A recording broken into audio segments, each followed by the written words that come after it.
Party New Zealand. And once we're ready, I will just hand it right over to Susie to talk about why we're here and what we're going to tackle and what the schedule is going to be in this vigil. Hey everyone, thank you so much for being here with us. This is a really exciting, I would say evening, but it's going to be evening, morning, daytime, and another evening. Can you please let us know in YouTube chat if you can hear us okay and if the sound is all right? I would really appreciate that. I can see everybody waving at us now. Hi everyone. I don't know if this one is for Julian. Angel Tib says, I completely agree with you. This one is for Julian. Julian has been standing up for a number of people for years and years, and now he is in a tight spot and he needs millions of people to get together and to stand up for him. So hopefully this is a step forward in the effort to raise awareness for Julian. So this event is about a few things. It's about rallying support for Julian Assange. It is about showing some appreciation for WikiLeaks and for the historic contribution that they have made to society at large and to people around the world. It is also about fighting for press freedom, because if we don't stand up for Julian and WikiLeaks, and if we let them pay the ultimate price, the powers that be are coming for the rest of us. Absolutely, the pressure will continue to be applied on journalists around the world. So press freedom is a major focus of this vigil.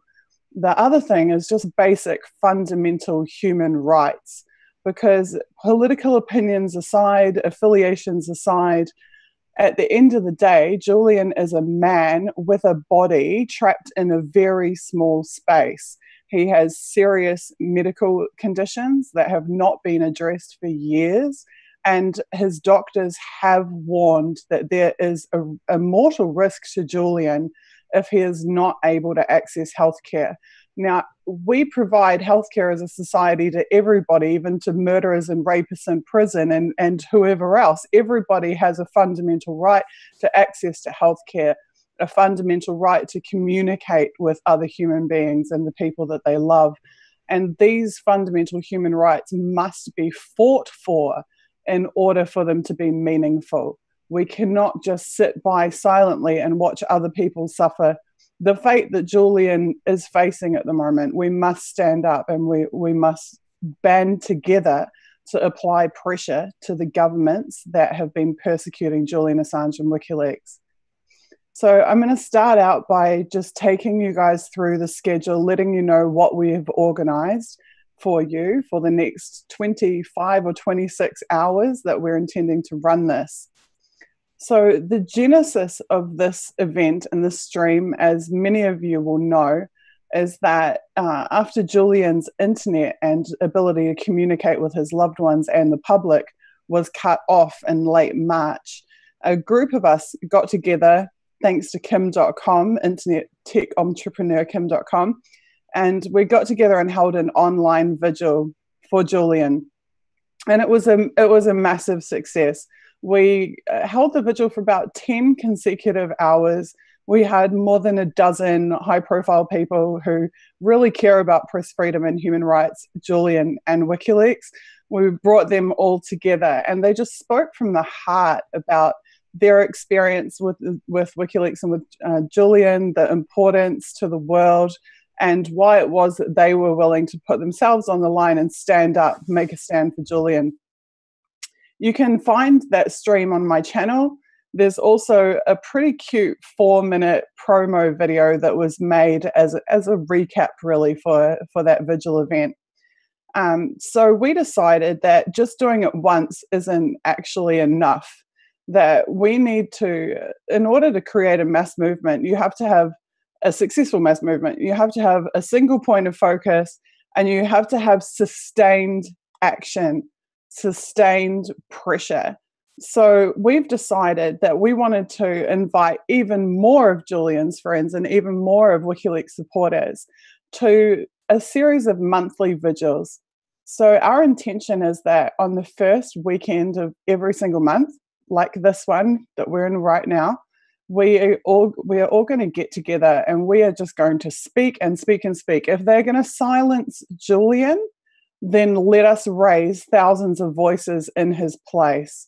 Let us create a cacophony of dissent to show the powers that be that they will not achieve their objectives by silencing Julian Assange. All they will do is motivate the rest of us to be even more active and even more insistent. Thank you to those who are clapping. I appreciate the sentiment. We have to be Julian's voice while his voice has been denied to him. That's not just us here on the stream, or the guests that we invite. It's every single one of you guys in the chat. Every tweet that you send, every person that you talk to about Julian's situation, every post that you write, every poster or sticker you go and put up in your town, or like the awesome lady in Melbourne I saw today who was out there with chalk and paint doing graffiti wall art in support of Julian and WikiLeaks. That is the proof that what the powers that be want to achieve by silencing Julian Assange is having the opposite effect. So I'm just going to quickly walk you through the list of people that we have, and then I'll pass it back to Elizabeth for a few minutes. So joining the Vigil tonight, we have, and bear with me because my reboot on my computer has actually just dumped my files for me conveniently. But if you guys go to unity4j.com, which is our website, I hope you've had a chance to look at it, you'll see that there is a participants list. And these are all of the people that you're going to see talking over the next 24, 25 hours or so. And each of these people has a completely unique perspective. They have different specialties and different backgrounds. They have different beliefs and different opinions, as all humans do. But each of them has a special relationship with Julian, or a special experience of WikiLeaks, that they can give you a really unique vantage point into what is going on and in the situation. So we have on the schedule today, we have, first up will be, after Elizabeth and I have finished our intro, we'll be bringing in the CIA whistleblower, John Kiriakou. Some of you will have seen John on our previous stream. He is one of the bravest, most courageous, most principled people on this planet. He is the reason that we, the public, know that the CIA, and not just the CIA, but other Western intelligence services who support their rendition and torture efforts, were in fact torturing prisoners, whatever you want to call them, renditions, detainees, completely in violation of international law, in violation of their own charters. And we know that because of John Kiriakou. There is a small number of people on this planet whose impact on society has been so significant that US presidents have had to respond to their activities. John Kiriakou is one of those. Presidents of the United States have had to get up and try to explain themselves to the public because of the revelations that John Kiriakou made. So it is extremely special that we have somebody so significant joining us for this event. After John Kiriakou, we've got Nico House. Nico is, I know, a friend of Elizabeth. Nico is a progressive. Elizabeth, do you want to jump in? Let me break in if you can hear me. I want to say, sure. I want to say he's a true Democrat, because he's one of the Democrats who was completely incensed by the corruption in the Democratic Party and exactly. who sought to hold them accountable. But sure, jump in. No, he was an amazing activist that was supporting Bernie Sanders in his primary run, and he was one of the people that raised red flags about the corruption in that primary and all of that, which and without his protest and without him speaking to Jared and Elizabeth Beck, there never would have been a DNC protest, a DNC fraud lawsuit. He is really the reason that that lawsuit went forward. And so he's been extremely influential in that scene of the American political spectrum, but also he is a talented independent media journalist in his own right. He started his own network, Mikasa Sukasa, which is, my home, your home. And he's also just launched justinform.com, which is supposed to be one of, it's supposed to be a replacement for Twitter and Facebook. It's a social media platform. So he's really busy. I'm so glad that he was able to take some time out of his schedule to speak to us. And I'm looking forward to talking to him. Wow, that's amazing. That is really incredible. Yeah, he's awesome. So then after Nico, we have H.A. Goodman. H.A., I think, will be known to most people. He's a pretty prominent YouTuber. He's also a journalist. He's been published in The Hill and Huffington Post and others. H.A. is quite unique in that he was emphatic prior to the 2016 presidential election that Hillary Clinton was not going to be elected because he believed that she was unelectable. And he was proven right. But more importantly, H.A. has been a very consistent supporter of Julian Assange and of WikiLeaks and of press freedom, and has been covering the ongoing situation and happenings with Julian and with WikiLeaks for a very long time. So when you see his YouTube channel, he has dozens and dozens of videos now on WikiLeaks and on Julian's situation. He's been a very, very keen observer of it, and WikiLeaks have shared his work a number of times. So he will be joining us. Elizabeth will be interviewing him this evening. Looking forward to that as well, very much. It'll be great because usually I'm on the receiving end. He's usually interviewing you or I. And so this time around, it'll be the opposite. So that'll be great. Very, very true.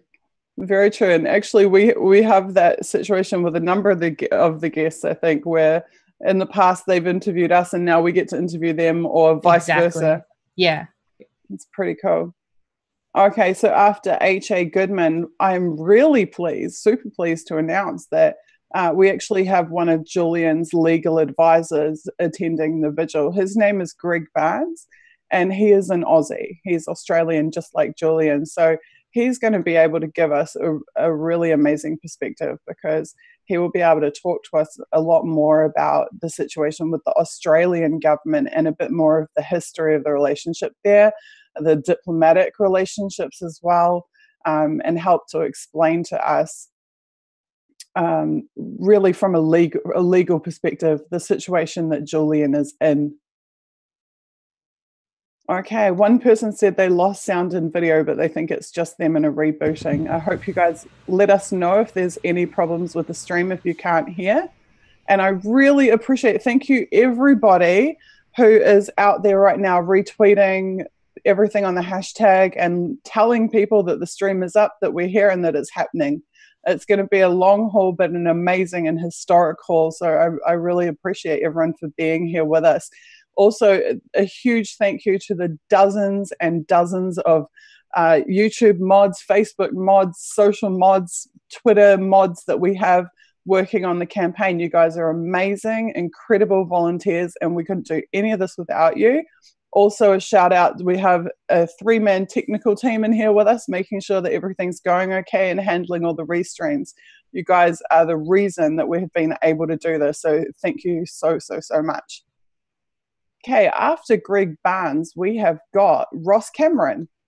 Ross Cameron is another Aussie. I'm actually really pleased. I think we've got about 4 or 5 Australians joining the vigil in total, which is a pretty good contribution from those guys.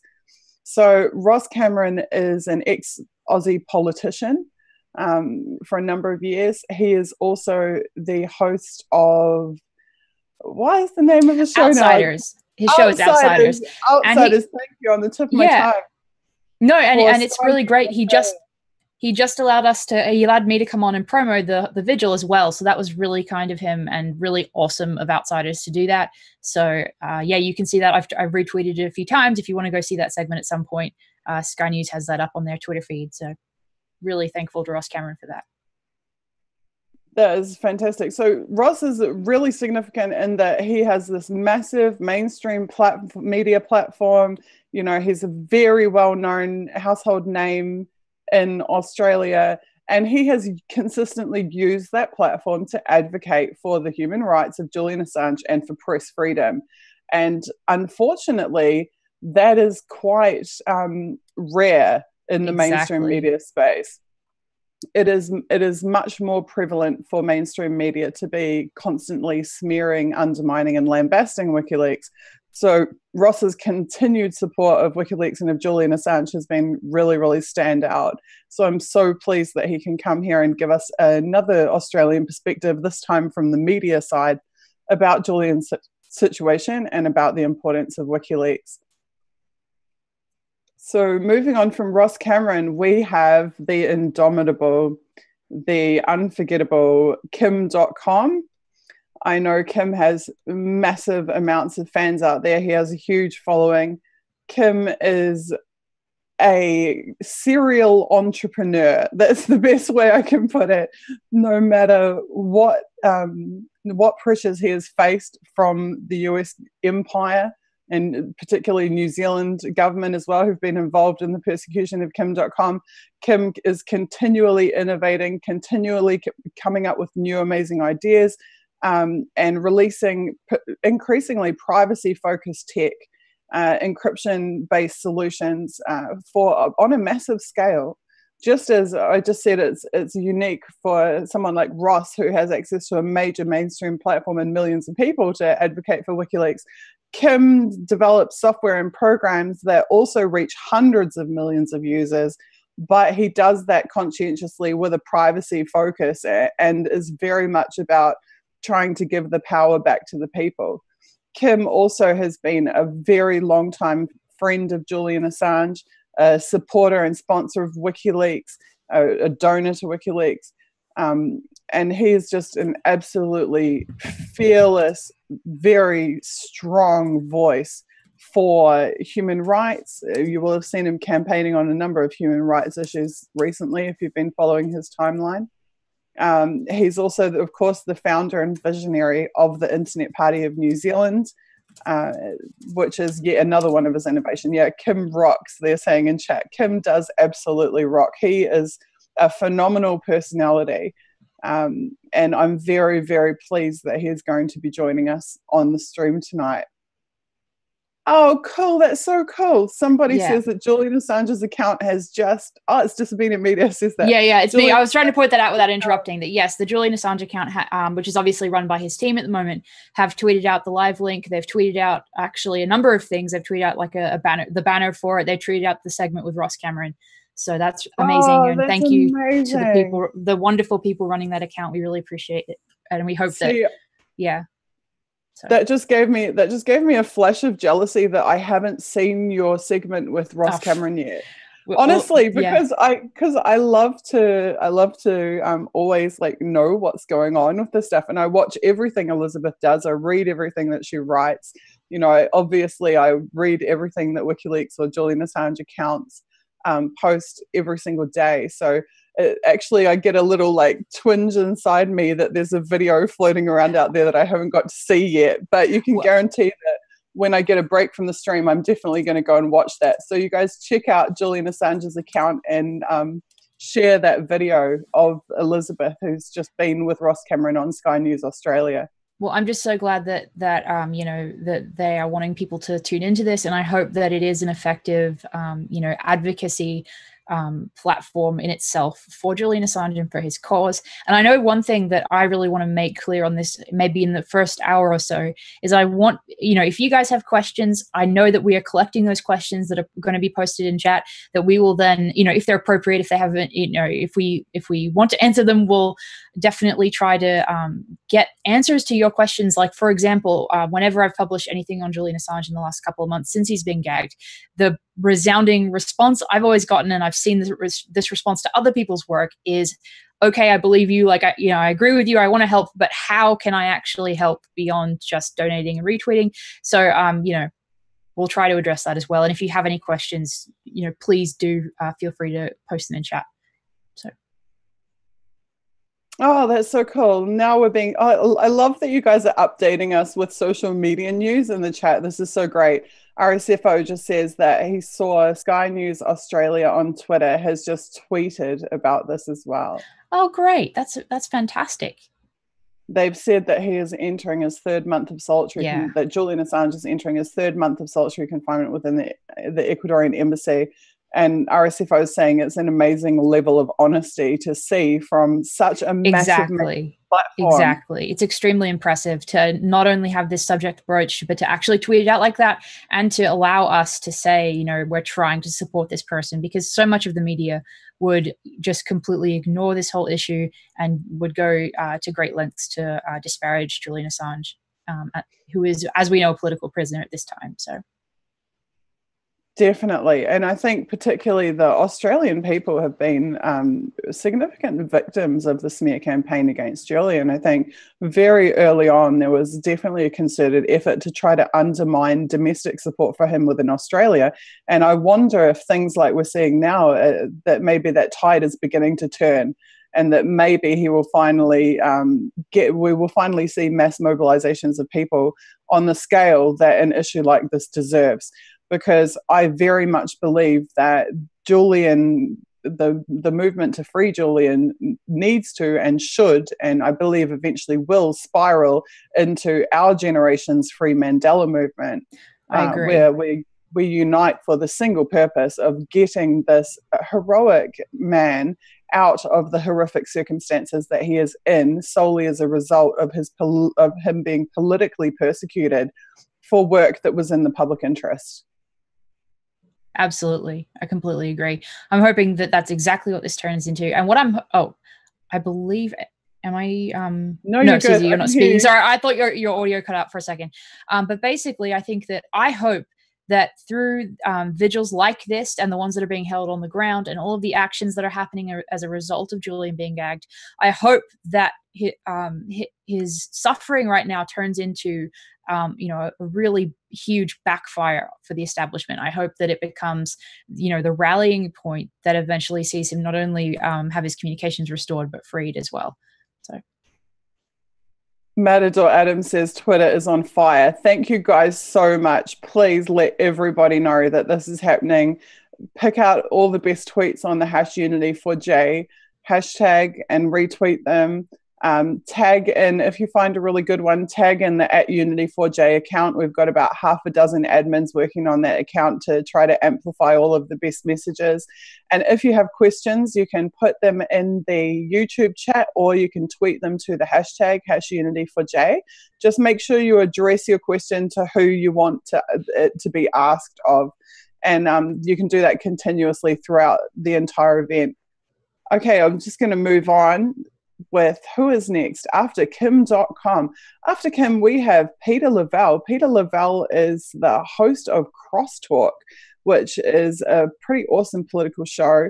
It has recently been, maybe they have done it longer, but I have recently seen it quite fiercely advocating for Julian Assange, for WikiLeaks, for press freedom, and for the restoration and protection of Julian's human rights.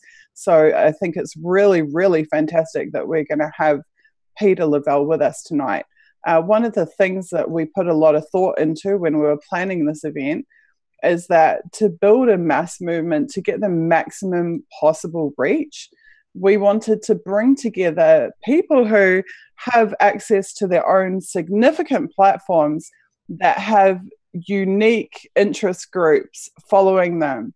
And we wanted to do that right across the entire political spectrum, because each of us, like, I have an audience that likes my work, that likes my opinions. Elizabeth has an audience that likes her work, that likes her opinions. Same with Peter Lavelle, same with H.A. Goodman, same with Nico House, same with Kim.com. And these audiences, although there's some crossover between them, they do tend to be quite niche.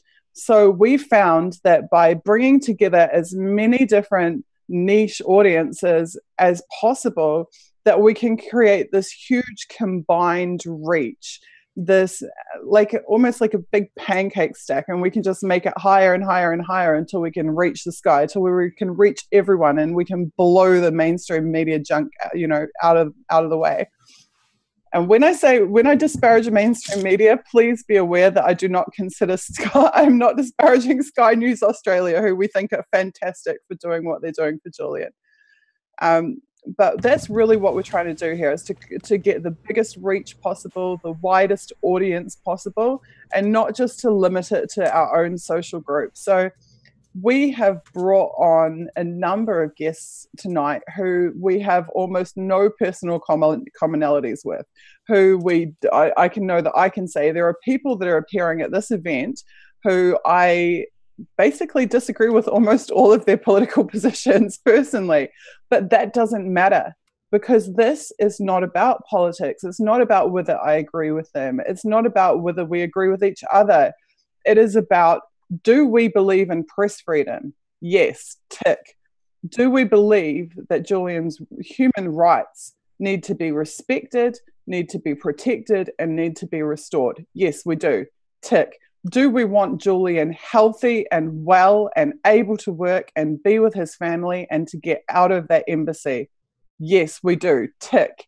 And if those boxes were ticked, then we have put aside everything else. We've put aside the politics. We've put aside the political affiliations. We aren't here to judge each other. We are here to advocate for Julian Assange's human rights and to protect press freedom for journalists and publishers all around the world. That is the sole focus of this event. That is the sole focus of this movement. You know, we can listen to Russiagate, blah, blah, every day on the television. This event and this movement is about press freedom and human rights. So I'm really pleased that we're creating that very pure space where ideology is just put aside, politics is left at the door. We can no purity tests. Yeah, exactly. No purity tests. We can all come together. That's why we call it Unity for J. We are unifying. We can all come together on this single issue. We can fight the single issue, and together we can win this single issue by combining forces, combining audience, and combining reach. Exactly. So that's what you're going to see a lot. I can see chat is very pleased with that. Thank you guys for all your lovely messages endorsing that sentiment. That's what this is about. We've had enough of talking about the same old presidential election for 2.5 years. It is time to achieve a win on a single focused objective. And that's what we're here for. And thank you all for being here and for being a part of that. It's so important and so beautiful. Absolutely. Okay, so after Peter Lavelle, we have Kieran O'Reilly. Kieran O'Reilly is a really, really interesting figure. He's another Aussie, actually.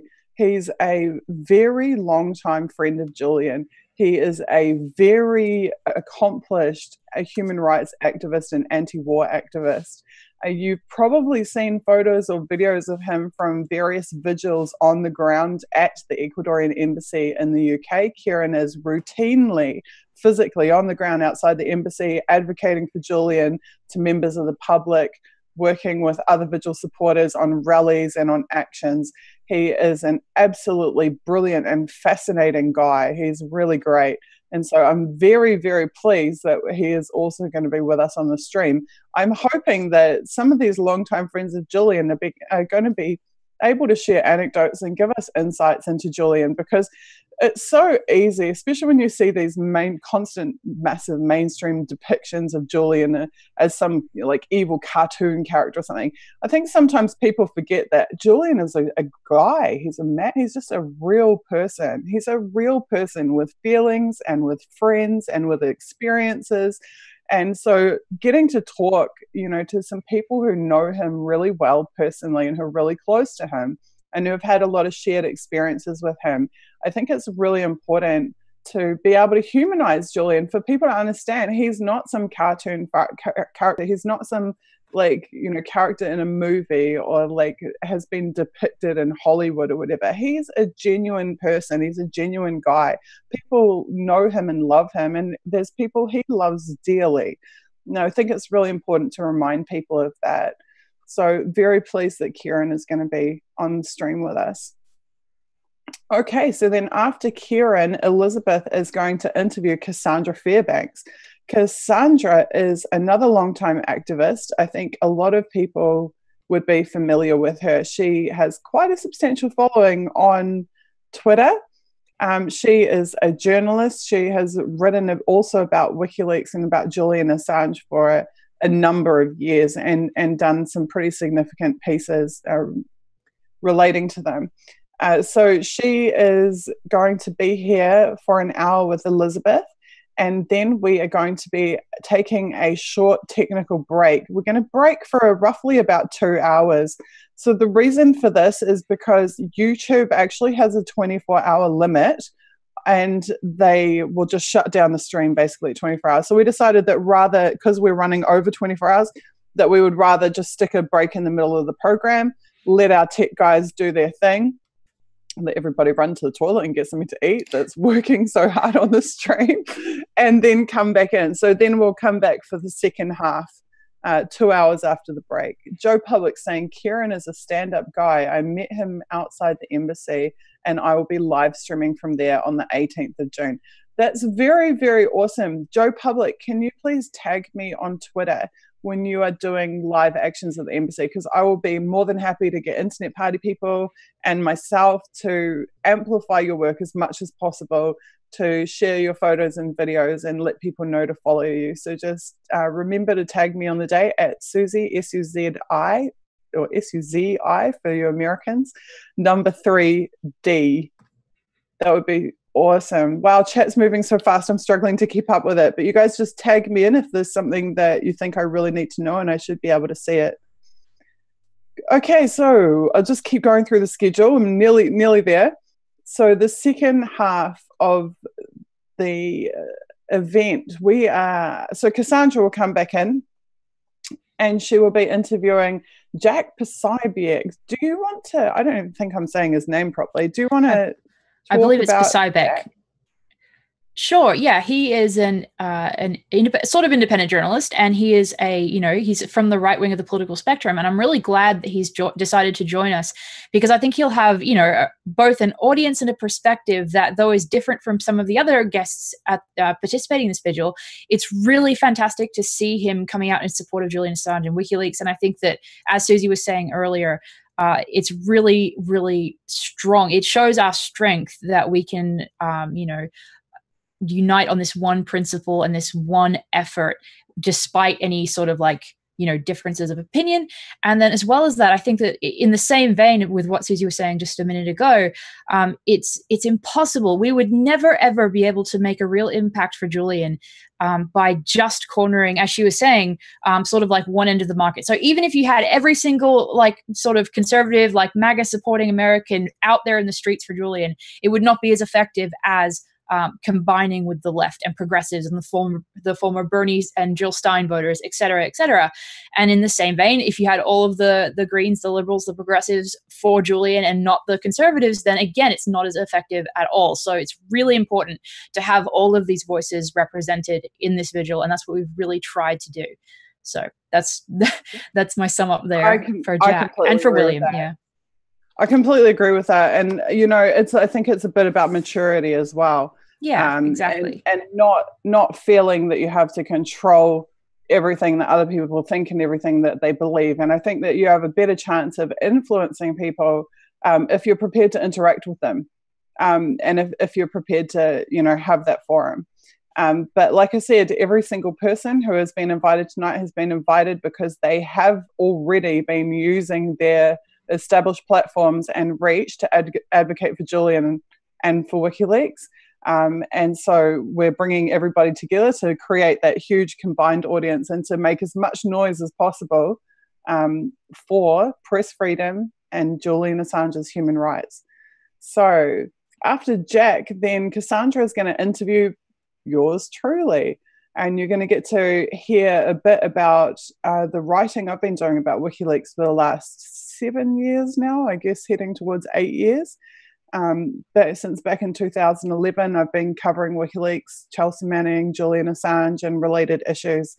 So I'm going to talk a bit about that. We're going to recap through some of the findings of some of the pieces that I've written over the years, and to really, I guess, I would like to personally, just to, as a bit of a spoiler alert, but I'd personally like to talk a bit about the development work that WikiLeaks has done for independent journalists, because WikiLeaks has really given a platform to people that otherwise would not have had one, that would otherwise have been shunned by the mainstream and or targeted and smeared themselves and or really struggled. And WikiLeaks is well known to have provided support to whistleblowers, but WikiLeaks also has provided support to independent journalists. And so that's something I'd like to delve into a bit more, because I think very much I attribute, when I look back over my journalism, to me, the highlights are always WikiLeaks sharing my work over and above anything else or anyone else. That has been the biggest moral support that I've ever experienced, and I'm so grateful for that. And I know how much it means to other people, to other independent journalists as well. So then I'm going to take the hot seat back in terms of interviewing people, and I will be talking to Dmitry Babich. Now, I'm not going to tell you guys what Dmitry is going to talk about, but it is something incredibly fascinating and incredibly unique that I have never heard anybody, it's an angle I've never heard anybody come at this issue from, because it turns out that there are more precedents for this situation than some people might have thought. And I had a wonderful... Sorry, I should have explained. Dmitry is also a regular contributor to Crosstalk, but he is a political analyst as well, and a journalist, a very long-established journalist for a number of outlets. So I had a very interesting dinner with him a couple of weeks ago, and I learned some absolutely fascinating information and context that he is going to come and share with you all. So that will definitely be one not to be missed. From Dmitry, we'll be moving on to Graham Elwood, who is a comedian, a very well-liked, well-respected progressive comedian. And I know that Elizabeth is totally across Graham's career. So by all means, I know you recently wrote about Graham too, and about Ron Placone.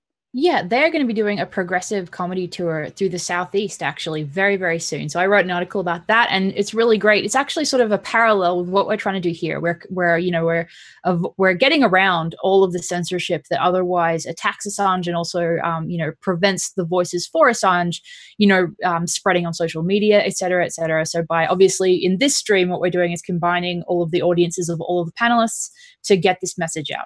With Ron Placone and with Graham Elwood, their tour is going to be combining comedy and activism. So what they're going to do is they're going to, at every stop on their tour, they're not only doing the normal comedy shows, but they're actually inviting progressive and independent and liberal democratic candidates for Congress to come to their events and provide the audience with information about themselves, and also so activist groups in the area, grassroots events, et cetera, et cetera. So it's a really great initiative. I think it's groundbreaking, and so great. I'm really glad that Graham is going to be with us and talk about Assange. I did have an interview with him recently where we talked about Julian Assange and the predicament he's in. So I know that Graham very much supports Julian Assange and WikiLeaks, and looking forward to speaking for him to come on. I think Cassandra will be speaking with him, but that's the sum up. So, because he could only make it in the morning. Oh wait, am I muted? No, but so basically, all of the panelists that we have on air this weekend have their own busy schedules. And so, for example, Graham will need to be there in the morning. Somebody else will need to be there in the evening. So we will just see what we can do to fit people in. And let me think. Let me see what people are saying in chat. One moment. So, and I also want to add just a question for the wonderful, wonderful tech supporters that are with us right now. If we have an Etherpad going for the questions that people are going to ask, and if those are being compiled, I just want to double check. And I definitely want to ask everyone, if you're somebody who has responded to news and reporting on Julian Assange with the question, what can I do? Or if you have any specific questions on ways of helping Julian or sending him letters or, whatever, just please put those questions in chat, and we would love to answer them, especially now in this hour we have before we have the wonderful, amazing CIA whistleblower John Kiriakou join us. So I'd really like to get a couple of those questions out of the way. And while I wait for some of those questions to happen, I'm going to just address a brief question that I got right before the vigil started, actually. And that was somebody asked, can we actually get letters to Julian? You know, can we send those letters? And you absolutely can, is the answer to that. And I will give you the address momentarily. I'm actually going to share a screen and just show you the tweet. So that you can see the address and either screenshot it, or actually I'll just link it in chat is what I'll do, because these are the types of questions that I want to make sure that this platform is used to help people with. So if you are confused or if you don't have any ideas on how you can help, I really hope that this vigil, as well as hearing from some of these amazing supporters of Julian Assange and WikiLeaks and whistleblowers and activists and journalists in their own right, I'm hoping that it will answer some questions for supporters. So I'm just grabbing that tweet to link into chat. One moment. I'm always so slow when it comes to speaking, multitasking, and trying to link things into chat and all of that at the same time that we're streaming. So one moment. Yeah, I was really happy that that question came up right before we started. So here's a link to the tweet that I sent in reply, which I just put in chat, and I'm going to briefly share screen to show you.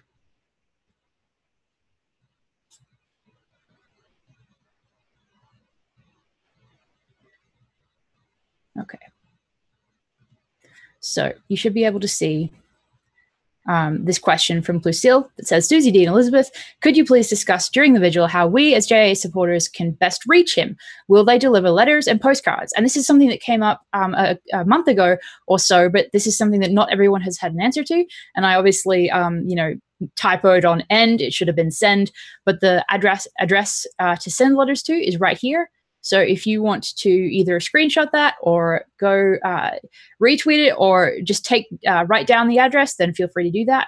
And I will stop share. But I hope that throughout this vigil that we can give you guys helpful information like that will help you concretely actually act in Julian's behalf. Because I would really hate for us to walk away from this monthly vigil having had great speakers come on, but not leaving you as the audience and the viewers with things that you can hold in your hand as tangible things that you can do. Because, this isn't just about us as talking heads. This is about having everyone that is watching as well be involved in advocating and in supporting and acting in Julian Assange's interest. So, you, the audience, are just as much a part of this as we are. So that's kind of like the outset that I want to take with this, and I hope that you guys can join in. Do you have anything to add on that, Susie? I'll just keep going. I'm looking at the time, and I'm going to, in a second, jump out and just help John Kiriakou to get in here, and we're going to progress with the first interview. But I'll just quickly go ahead with talking through the rest of the schedule first. So after Graham Elwood, I will be introducing Cynthia McKinney. This makes me very happy because she is a personal hero of mine. Cynthia McKinney was in the House of Representatives for years, representing the state of Georgia. She was the first African-American woman to represent the state of Georgia. She was one of the only Democrats to advocate against the invasion of Iraq in 2002. She was calling Bush out by name. She also was pushing, along with Ron Paul and I think a couple of other senators as well, for the Federal Reserve Bank to be audited, the Pentagon to be audited.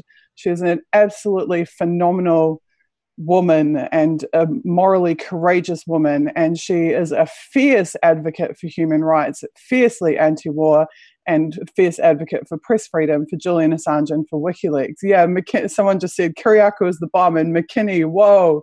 Yes, yeah. Cynthia McKinney will be here with us on the stream. She is an incredible woman. I'm so pleased and honoured to be able to interview her. It's going to be absolutely wonderful. After Cynthia McKinney, we have another person who I consider to be a bit of an insider when it comes to whistleblowers. Her name is Diani Burrito. She's a researcher. She's a journalist in her own right, but she's also known as the godmother to all whistleblowers in Berlin, where she lives. She has been involved with supporting a number of whistleblowers represented by or affiliated with the Courage Foundation. She has been a tireless advocate for Chelsea Manning and the Chelsea Manning Defence Fund. and doing legal advocacy work for Chelsea Manning for years and years and years. She also recently visited Julian in the embassy, and she's an absolutely brilliant lady and a brilliant speaker. So I think she's yet another person that I'm hoping that I can elicit some really personal insights and experiences about Julian, about WikiLeaks, and about whistleblowers in general. And I think she can definitely give testament to the fact that supporting WikiLeaks and supporting Julian is by default supporting all whistleblowers. It's supporting the public right to know, and it's supporting the public right to whistleblow when they recognise fraud, waste, or abuse within government agencies. And Diani is someone who has really gone above and beyond to support people who are in really hard situations and hard places as a result of their courage and their principle in whistleblowing or in journalism. So she will be a brilliant person to have on as well. After Diani Burrito, I think this will be for the first time ever, I get to interview Elizabeth. And I've known and worked with Elizabeth for so long, but this is actually the first time that I'm going to get to sit down for an hour and find out what makes Elizabeth tick, why it is that she's been such a great supporter of WikiLeaks and of Julian, how she feels about this situation, and really get some in-depth insight into what it is that has been the drive for Elizabeth doing all of the incredible work that she has been doing. And Disobedient Media, I've just got to give you a shout out and a plug now, because in all fairness, Disobedient Media has been clocking up amazing article after amazing article about Julian's situation, about WikiLeaks, and really, I think, in a lot of ways, driving the narrative in the independent media space. So I think, full credit to you, and it will be really interesting to see what you have to say about that, Elizabeth. Yeah, absolutely. I'd love to. I know that in the last Vigil, I was mostly a moderator, and that was fantastic, because I feel like in comparison with a lot of the people that we're talking to, they have had a very long history of, whistleblowing, of activism, of working with Julian Assange. So it's also great to see and to hear from, I think, voices that haven't been here for as long, but what was it that kind of, broke that legacy media barrier and lifted that veil from our eyes, and how did we become supporters of Assange? I think that's a really interesting topic. And, I hope that maybe it'll even help some people in conversations with their own family and friends about Julian, and trying to explain to them why he's such an important figure. So looking forward to it. And I know I actually did. Yeah. I actually did interview Susie, I think twice before we began working on Decipher You together, but I don't think Susie has ever actually interviewed me. So that will be awesome. I haven't. Yeah, I haven't. So it'll be quite a unique experience for me. Okay, so moving along, after Elizabeth is then going to take over. So I'll interview Elizabeth, and then Elizabeth again will become the host of the stream, and she'll begin to interview the following people. She gets to interview, the lucky thing, she gets to interview Mark Crispin Miller, who is a media studies professor at New York University, and he's a very accomplished author. And I think that he is going to be able to provide, yet again, another unique perspective about the situation with Julian and WikiLeaks, because he's going to be able to come at it from that media studies perspective, from that academic perspective, and to be able to share with us analysis of what's been going on in terms of Julian's situation in the media sphere over the last 8+ years. So we're really, really lucky to have got him onto the stream. It's fantastic. And then Elizabeth is going to be interviewing Kevin Zeese. Kevin Zeese is the co-founder of popularresistance.org. He is also on the advisory board for the Courage Foundation. So it's really fantastic. I mean, to be able to have Greg Barnes, one of Julian's legal advocates, to have Mark Crispin Miller, the media studies academic, and then to have Diani as well from Berlin. But to have Kevin Zeese just is like icing on the cake for us, to be able to speak about this from the perspective of someone within an organization that Julian co-founded, which is, of course, the Courage Foundation, which supports whistleblowers and at-risk journalists all around the world. Kevin Zeese was also on the steering committee for the Chelsea Manning Defence Fund for pretty much from when Chelsea Manning was first arrested. So it has some really unique, inside insight into what was really going on through those years. And if you recall, perhaps if you read my article, Being Julian Assange, you would realize that at the same time as Chelsea was literally being held in a cage in Kuwait by the US government, WikiLeaks was frantically organizing for support for Chelsea Manning and trying to petition President Obama and other figures to advocate for Chelsea. And at the same time was being subjected to Julian was being subjected to a Pentagon manhunt for even having published evidence of US war crimes. So Kevin Zeese is someone who was around, throughout that period and the subsequent years, and will be really, really insightful. So after Kevin Zeese, we have Mark Sloboda. Now, Mark Sloboda is a geopolitical analyst. And I know Mark is going to talk about some of the potential ramifications for the world as a whole if we didn't have WikiLeaks, if we didn't have Julian Assange, if we failed to stand up for Julian Assange's human rights. Where are we heading next? What is the geopolitical outlook going to be for us as a species if we lose these bastions of press freedom? And I think this is a very serious, stark, and somber topic, but it's one that we've got to get into because there's the famous saying, you don't know what you've got until it's gone. And I don't want us to wait and find out what it was that we had after we lost it. I want us to fight for what we have while we still have it. I remember saying a few weeks ago, and it's very true, is that this is a powerful moment in history because we still have Julian. We still have WikiLeaks. We're not reading about them in history books. We're not hearing about them from our grandparents. Excuse me. This is our generation. This is the fight of our generation. Jump in for me, Elizabeth. I'm just going to drink some water. Sorry. Sorry, I was just typing, so I had myself muted. Yeah, no, I think that this is really going to be an amazing event. But I really hope that it does make a difference for Julian. And I hope personally, even though I love these events and I love talking to so many amazing, amazing people, I hope that, we won't have to do these events too many more times. I hope that Julian Assange gets his voice back and is able to speak not only to his friends and family, but to the public as well. Because I know with all the recent events we've had going, the public needs his voice. He's really, really perceptive. He brings up issues that otherwise people would not even remotely be interested in, that are just extremely, extremely relevant to whatever is going on. And so his insight on the news cycle and the current issues that we're seeing is really, really valuable to everyone. So with all that said, I'm looking forward to our first viewer, who I think is going to be our first panelist, who is going to be here in just a minute or two. And that obviously, as Susie said earlier, is going to be John Kiriakou. It's going to be an amazing, amazing interview, I'm sure.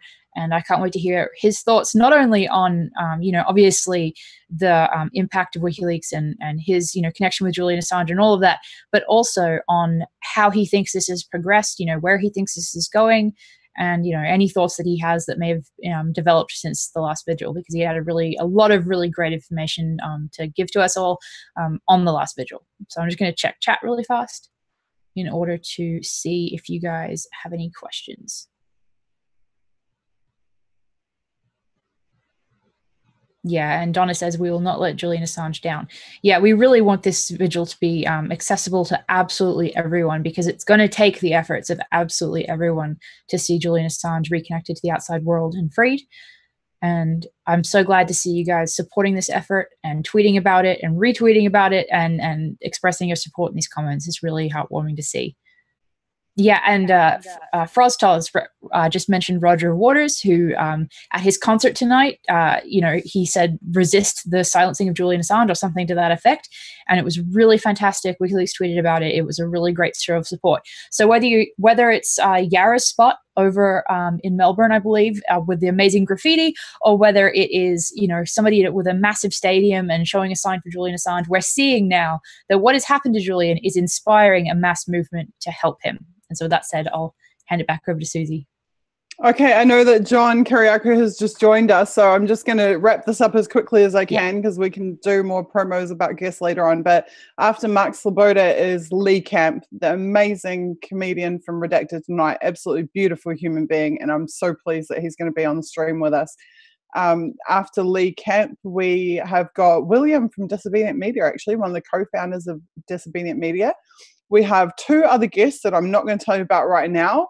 And we have the amazing Caitlin Johnston. So we will be finishing it up with yet another Aussie, an Aussie that has just been producing incredible writing of unbelievable quality on a near daily basis about Julian and WikiLeaks and associated issues for a long time now, and her work has been shared by Julian himself, where before he was silenced many times. She's also been shared, her work has been shared by WikiLeaks many times. She is an incredibly sharp writer, I can't think of anybody else actually who writes like her at the moment. She has concise and punchy down, which I definitely don't. I'm verbose and not at all concise.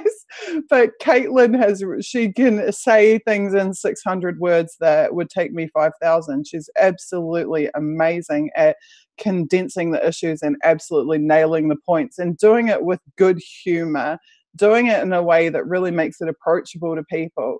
And she's fabulous, and I'm so pleased that she's going to be here. Okay, I'm just going to welcome to the stream Mr. John Kiriakou.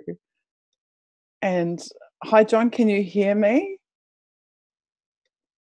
There he is. Hello. Hi, how are you? Hi, I'm so happy to see you. Thank you so much for being here with us. Pleasure. Happy to do it.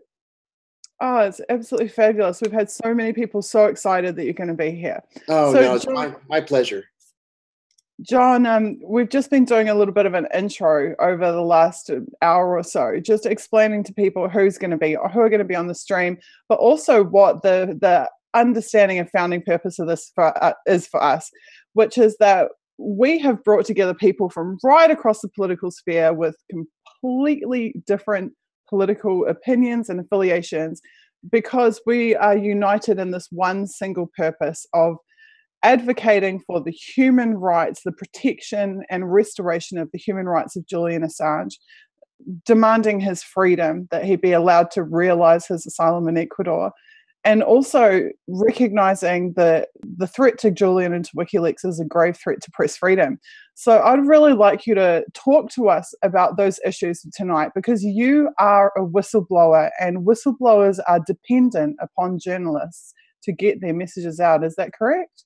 Oh, it's absolutely correct.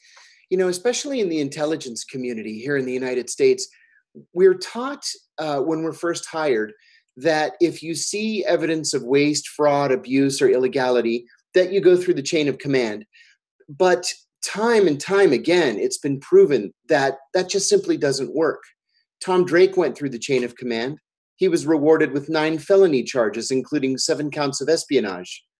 Bill Binney, Kirk Wiebe, Diane Rourke went through their chains of command, and they were arrested and harassed by the police. I didn't go through my chain of command because my chain of command created the CIA's torture program. I went to the press. And so really, for me, the only thing to do is to go to the press. Would-be whistleblowers email me, call me all the time. I get this all the time. And people ask me, who in the media should they go to? Well, outlets like the New York Times, the Washington Post, The Intercept have encryption keys on their websites. I don't trust any of them, frankly. And I tell people every time I'm asked, the only place to go is WikiLeaks, because WikiLeaks is the only organization that has never blown a source. It's the only organization you can trust to handle this kind of information. And that was true years ago with Chelsea Manning. It's true today. Absolutely an amazing point. Conversely, John, what is the threat? You know, if we fail to stand up for Julian, we fail to stand up for WikiLeaks. I mean, what is the wider impact of that? Oh, the wider impact is that there's literally nowhere for a whistleblower to go. And so the information just doesn't get out. I can't tell you how many times people have said to me that they just assess that it's not worth going forward. So they just keep their mouths shut. And, you know, the country is lesser for it. Here in the United States, especially with national security whistleblowers, I believe very firmly that the American people own that information. The information belongs to the people, the citizens of the United States, not to the people who classified it. It's also illegal in the United States to classify something that is a crime. It's illegal to classify something so that it doesn't see the light of day, so that it can't go public. Well, that still happens every day. And the only reason we know about it is because of whistleblowers. Well, if there's no outlet for a whistleblower to go to, then the information never goes public. And then we don't know what our government is doing in our name. And we have a right. And to me, it's one of the most important rights that an American can have, the right to know what his government is doing in his name.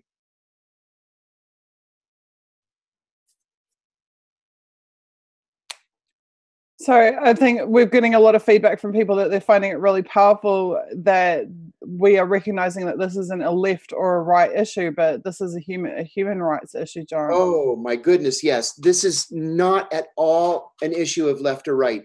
This is specific to human rights, civil rights, and civil liberties. And it's not specific to the United States, certainly. This is an international issue.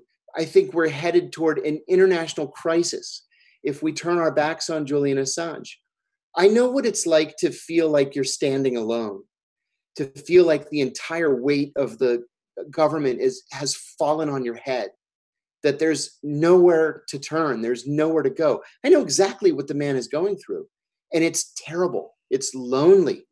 And so it's up to us to remind him and to remind the world, the broader audience out there, that we're with him, that we support him, we support the organization, and we support the issue, and that we won't back down.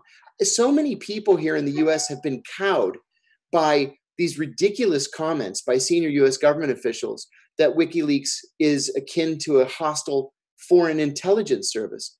Well, the reason that they've said that is because they're afraid of it, and they're afraid of the work that WikiLeaks has done. They're afraid because WikiLeaks has been effective. Let's compare WikiLeaks to the Intercept, for example.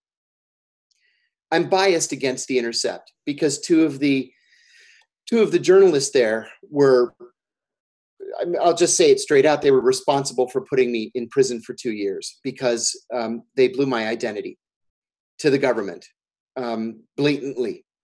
They did the same thing to Reality Winner. They may have done the same thing to this FBI agent who came forward in Minneapolis, Minnesota. You can't trust a national security journalist if that national security journalist doesn't know how to protect his national security sources. But look at WikiLeaks. WikiLeaks has never blown a national security source, never. And beyond protecting the source's identity, they have protected the sources in the documents that they've released. And that's why this process takes time, because they're going through these documents to make sure that nobody gets in trouble, that nobody's identity is compromised. No journalism outlet does anything like that. That's specific to WikiLeaks. That's such an important point. And and you have such a, with all that said, you have such a unique perspective on what is going on now on Julian's situation and the prosecution of him. So I was wondering what your perspective is right now on the current situation as it's developed, especially during the time between the first vigil and what we discussed then and now. Like, what do you see? Because you definitely have a very, very unique lens on this. I try to stay current on these issues day to day. And I'll tell you the honest to goodness truth is I'm worried. And I'm worried for a couple of reasons. First of all, when Julian had his internet access suspended and his visitors suspended, I don't know why, but I believe this to be a temporary situation. I thought, okay, they're trying to make a point. A week later, they'll loosen things up again. And they haven't. Besides that, and this is what worries me even more, I delivered a letter to the Ecuadorean ambassador to the United States a few months ago, asking the ambassador to ask his government to let Julian have internet access. The very next day, an article appeared in the Wall Street Journal, and it was entitled, Ecuador is open for business. Yes. And it talked about how the Ecuadorian government had approached the Trump administration to try to improve and to enhance business ties. That sent a chill up my spine, because it made me think and fear that Julian may be used as a pawn so the Ecuadorian government can make a little bit of money. So that troubles me very deeply. And that's not something I was worried about just a few short months ago. Definitely. It's an absolutely terrifying prospect that he might be used as leverage in that way, and that this suffering could be leverage. Really, really disturbing. Let me interrupt you too. I want to talk about some rumors here in Washington. Absolutely. The rumor is that either Julian has been indicted in the Eastern District of Virginia, or that a grand jury has been impaneled in the Eastern District of Virginia. The reason why this would be done in the Eastern District rather than in Washington, D.C., or in any other district in the country is that the Eastern District of Virginia is known as the espionage court. No national security defendant has ever won a case there, ever. I was tried there. Ed Snowden was charged there. Jeffrey Sterling was charged there. We've all had our cases in the Eastern District of Virginia. There's one judge in particular, Judge Leonie Brinkema, who reserves all of these cases for herself. So she's been the judge for all of us, and we were all found guilty. Beyond that, she made it literally impossible to mount a defense, because every time we would motion the court to allow us to declassify information necessary to defend ourselves, she denied the motion. She denied 72 of my motions and approved 0. We were walking out of the courtroom one day, and I said to my attorney, "What just happened?" And my attorney said, "We just lost the case. That's what happened." Well, Julian is looking at the same kind of outcome. If he's forced out of that embassy and extradited to the United States, he cannot get a fair trial. It's impossible, because the deck is stacked, and everybody knows what's going to happen if he comes back to the Eastern District of Virginia. This is the same advice I gave Ed Snowden. Don't come home, because you can't get a fair trial here. Julian doesn't have the choice. And that's what frightens me even more. Yeah, and that's so important to hear from you, from your perspective on that. I think that's a really important information for our audience to have about what it is exactly that he faces if he were to lose asylum or to walk out of the embassy. This would not be a fair judicial process whatsoever. So thank you for explaining that. Oh, sure. And we also have to remember that the Brits are essentially puppets of the United States in cases like this. They will do anything that the U.S. intelligence community tells them to do. And I think we can all should assume that the U.S. has told the British that as soon as Julian walks out of that embassy, that the U.S. wants him. Yeah, and I believe recently, after the first vigil, Cassandra actually tweeted an old leaked picture of the orders that the police guarding the embassy were given, which was to immediately arrest him, immediately put him into custody if he came out, even if he was somehow in, I believe the document said if he was in a diplomatic bag or something ridiculous like that. But basically, this is not a normal process that he's going through, and it would not be a normal result if he were to leave. So. No, certainly not. And his hands are tied. Up until now, I think all of us believed that we could count on the Ecuadorians. I hope that we still can. I know that President Correa former President Correa has expressed disappointment in Lenin Moreno's policy toward Julian. I still hope that this policy is temporary. I know we all do. Definitely. I hope so as well.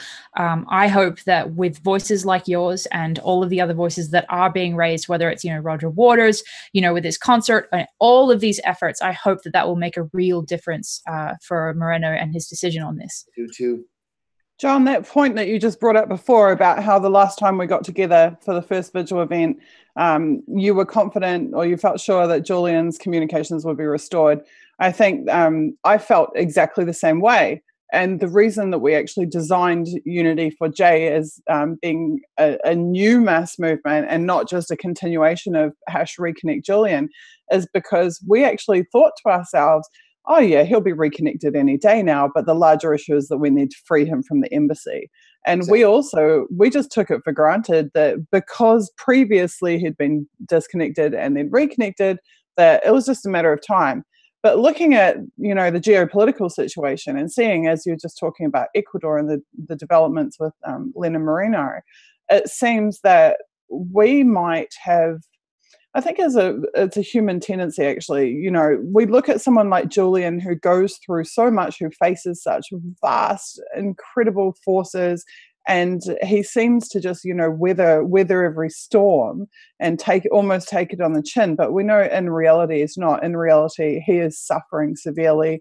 He has serious medical conditions. His situation is far more dire than you would know by reading mainstream media, and I'm thinking, like, how dangerous it is that we would just take for granted that he'd be reconnected, and that seems like a huge danger to me. Yeah, this Like, is a lesson. the urgency we need to. There is an urgency. That's right. This is a lesson that we shouldn't take anything for granted at this point. And you raised a very important point too. This is a human rights issue relative to his health, and this is something that really is not reported anywhere. But the man's health cannot be very good. Closed up in that embassy, 24 hours a day, 7 days a week. He needs sunlight. He needs exercise. He needs nutritious food. And we have no idea if he's getting any of that.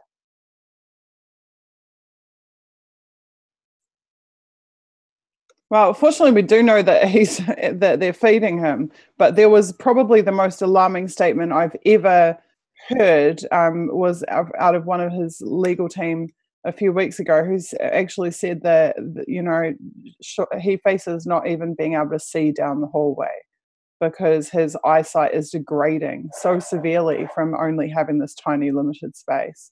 That he's actually suffering organ damage.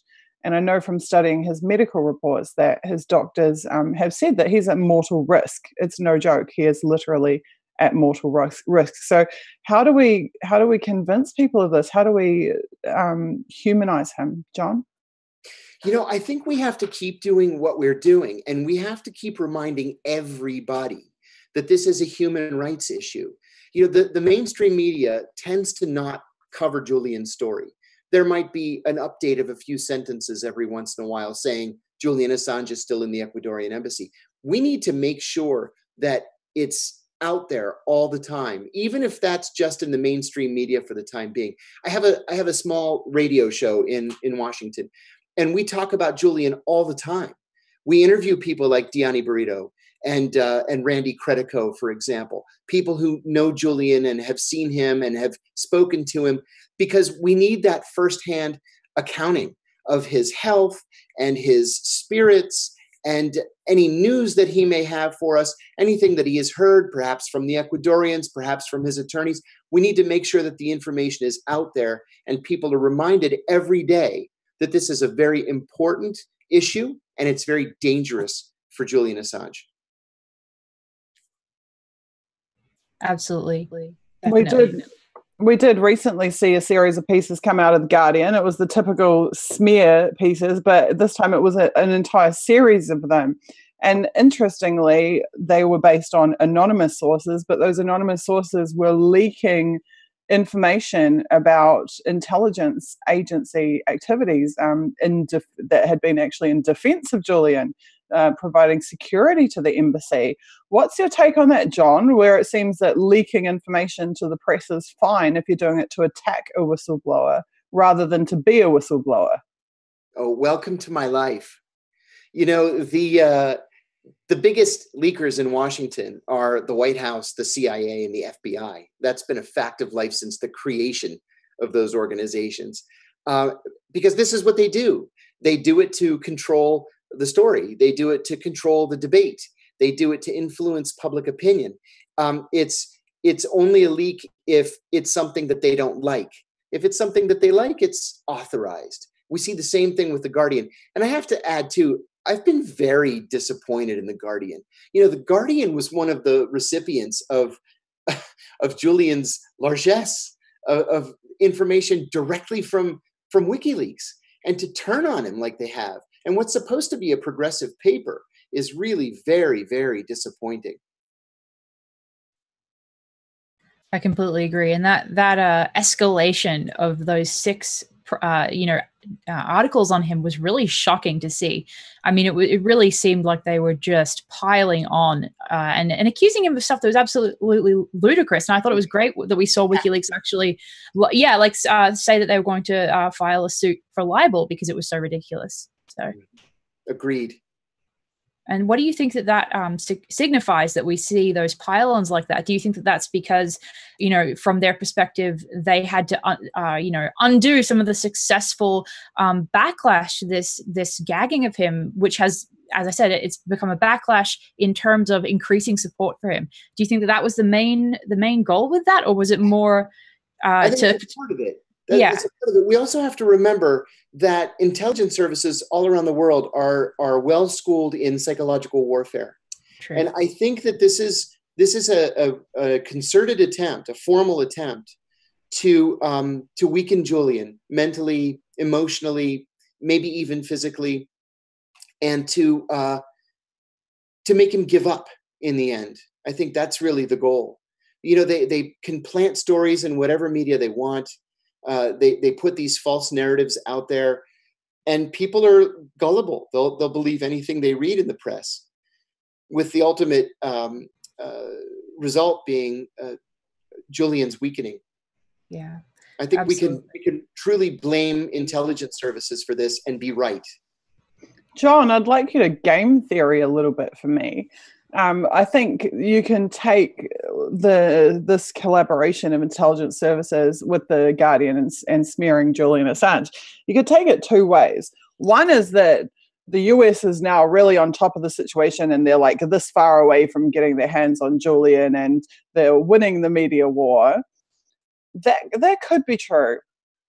Or it could be, and this is what I suspect, that they are trying to depict that is the case, and that they are hoping that by depicting themselves as being in this position of incredible strength and Ecuador is collaborating with them, that they will be able to, manifest the future that they want to realize, rather than that actually being the situation. What is your take on that? What do you suspect? The second scenario is entirely plausible. And the reason why I believe that it could be the case is that you never hear any complaints really about WikiLeaks coming out of the White House. You remember during the campaign, Donald Trump said, "I love WikiLeaks." Remember that? I mean, he was grandstanding, of course. Absolutely. But Definitely. I remember that. Yeah. Well, so we're not seeing leaks coming from the Justice Department. We're not seeing leaks coming from the White House. The only things that we're seeing are coming from the FBI and the CIA. And then we're seeing actually public statements from former CIA Director Mike Pompeo. So there may be a policy split here, that this is a tier 1 target or operation for the CIA, but it's really not very important for the White House. So your second scenario may very well be the case. But again, either way, regardless of whether it's the first scenario or the second, one of the goals is to weaken Julian and to isolate Julian. And that's what we really have to push back on. And we really don't have much in the way of ammunition. Except people power. Exactly. Because we know that international law is on Julian's side. We know that precedent is on Julian's side. He has won time and time again in his legal battles against the governments, I was going to say agencies, but really governments that are persecuting him and that are arbitrarily detaining him. I think what is going to have to happen is there's going to have to be a mass movement, an international movement, a la Free Nelson Mandela movement of the 80s, to push, to turn the tide, to put enough pressure on these governments that they will have to abide by international law and that they will have to free him. John, I'd like to take you back in time a little bit. I'd actually like you to take us back in time a little bit. From my perspective, you are a hero. You're a celebrated whistleblower. Your whistleblowing was of historic proportions. As I was saying earlier, when I was discussing the fact you'd be on stream, your revelations made a US president have to stand up and answer to what was being done. And there are very few people on this planet that can say that they've had that type of impact on global affairs. He said, but you, just a moment ago, though, you were talking about feeling isolated and feeling like the world was against you. And so I wondered, can you take us back in time to explain to us, tell us the story of that transition? How did you get from point A of being all by yourself on your lonesome against the most fearsome intelligence agency in the world, arguably, to being a household name and celebrated as a hero and having your whistleblowing recognized at the level that it has been? Well, on the day that the FBI told me that they were going to arrest me, they actually intended to arrest me that day. And the only thing that saved me was I said, I want to speak to my lawyer and I want to speak to him right now. That was on a Thursday. The FBI likes to arrest people on Thursdays because the courts don't arraign new prisoners on Fridays. And so you have to spend Thursday night, Friday night, Saturday night, and Sunday night in jail. And frankly, they hope that you have a rough time. Maybe you get beaten up. It softens you up a little bit, and then you're more willing to take a deal. I'm not exaggerating when I tell you that every whistleblower who's facing prison considers suicide. It's just a natural thing. I've spoken to 50 different whistleblowers, and to a man and woman, every one of them considered committing suicide in the very beginning. It's that terrible. It's that difficult. You really feel that isolated. But there were two things that kind of changed my perspective. One was my wife. She told me a couple of days after my arraignment on the following Monday, they have consistently underestimated your strength. You can take them, she said. You have to fight them. And she was right. I had to fight, and I decided that I would. She also said that I had to own my whistleblowing, that I had done nothing to be ashamed of. I had done something instead to be proud of. And that if I kept talking about it, eventually my side of the story would become the side of record. And the government's story would disappear after a while because they would move on to their next victim, who happened to be Ed Snowden. And so I did keep talking about it. Now, when I first went to prison, I was just, prisoner number 79683-083. I wasn't anybody. And then I wrote a letter, an open letter to my attorneys 6 weeks after I got to prison, just to tell them what the experience was like up to that point. I didn't even realize that I was blowing the whistle on corruption inside the prison, the prison guards' corruption. It led to an Inspector General investigation in the Department of Justice. And my attorney sent it to Arianna Huffington. She put it on the Huffington Post, and it got more than 1 million hits, which was a real surprise to me. I was getting interview requests from everywhere, from CNN and Fox and MSNBC and Time Magazine, the Washington Post, the New York Times. It was crazy. About 6 weeks after that, Ed Snowden went public with his revelations, and I wrote an open letter to him, and I followed it up with a private letter that I sent through a mutual friend. The open letter received many millions of hits. And I realized then, so it took me a good 6 months, I realized then that I wasn't alone, that there were a lot of like-minded people out there. I just didn't realize it. And so people started writing to me. And I made a decision on my very first day in prison that if somebody was going to take time out of their day to sit with a pen and paper and write me a letter, I was going to answer that letter. And I ended up answering more than 7,000 letters in the 23 months that I was in prison. And again, every letter that I received was a reminder that I was not alone, that we were in this together. And, we had a chance at success because this was a real movement. That is absolutely incredible. And I think it's really, really helpful for the audience to hear that it made such a difference to receive those letters. It did. Because, it saved me. I think that is really important for people to understand and apply the same to Julian in this situation right now. I agree. Write those letters. It only takes a few minutes, just a few minutes. You can't imagine how much that'll brighten his day when he receives it and knows that he's not alone.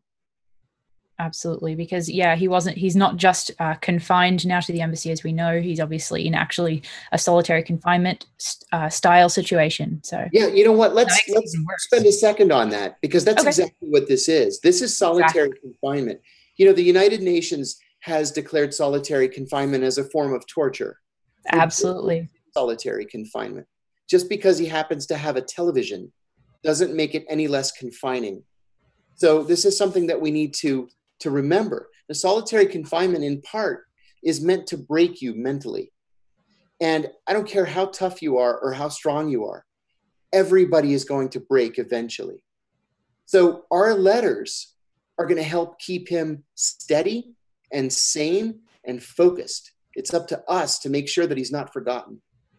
The human link there is so incredibly important. And it's interesting that Susie was mentioning that this has to be a movement for that's similar to the Nelson Mandela movement in the 80s. In fact, the UN's regulations and rules on solitary confinement are named for Nelson Mandela. They're called the Nelson Mandela rules.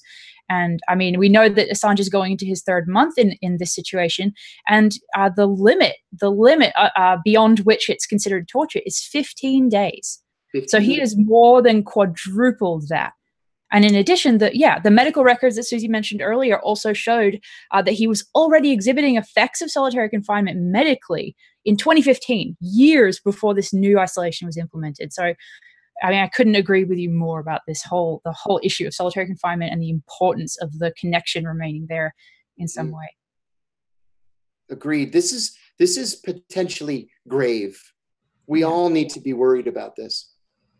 I think that sometimes I think in American culture and in the public space, we think of torture and we think of something active and physical happening to somebody, you know, that's graphic and terrible. And that's true. But we underestimate how incredibly painful and how concretely isolation affects people physically and biologically. And just as you said, everyone will break at some point. That is so true. And that's backed up in medical literature. It shows that isolation absolutely causes brain changes. It causes all sorts of medical issues. So this situation, as you've said, cannot be underestimated. You know, at the CIA, they called it learned helplessness.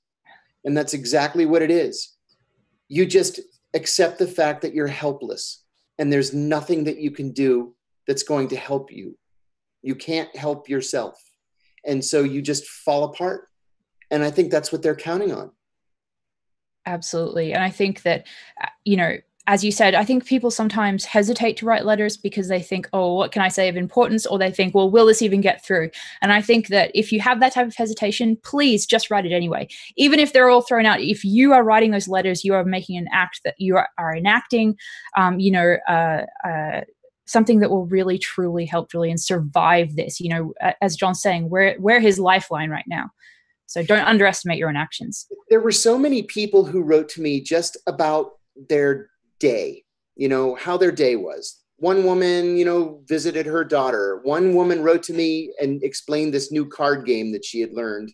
A woman would take pictures of birds that landed in her backyard and send me the pictures.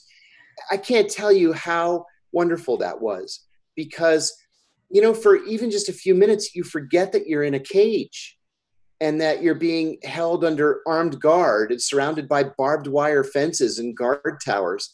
It's liberating, even just for a few minutes. So don't worry about trying to think up something profound. Just say hello and tell them how your day is.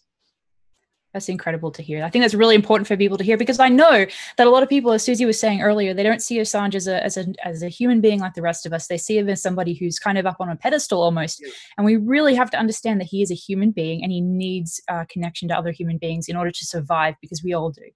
So that's right. Definitely.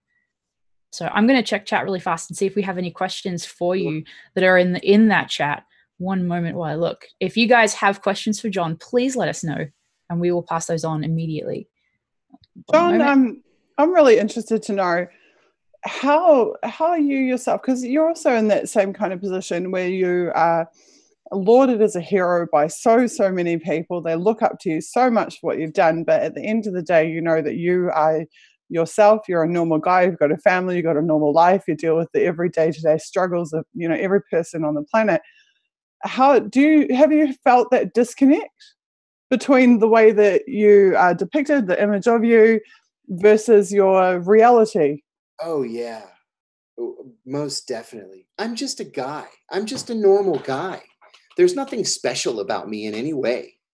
And I'm subject to the same kind of pressures that everybody else has, maybe more, because with my conviction, for example, I lost my federal pension. And so I'm going to have to work until the day I die. That's just a reality. Daniel Ellsberg told me one time that one thing that all whistleblowers have in common is that they die broke, that they're never able to make a financial comeback after their whistleblowing.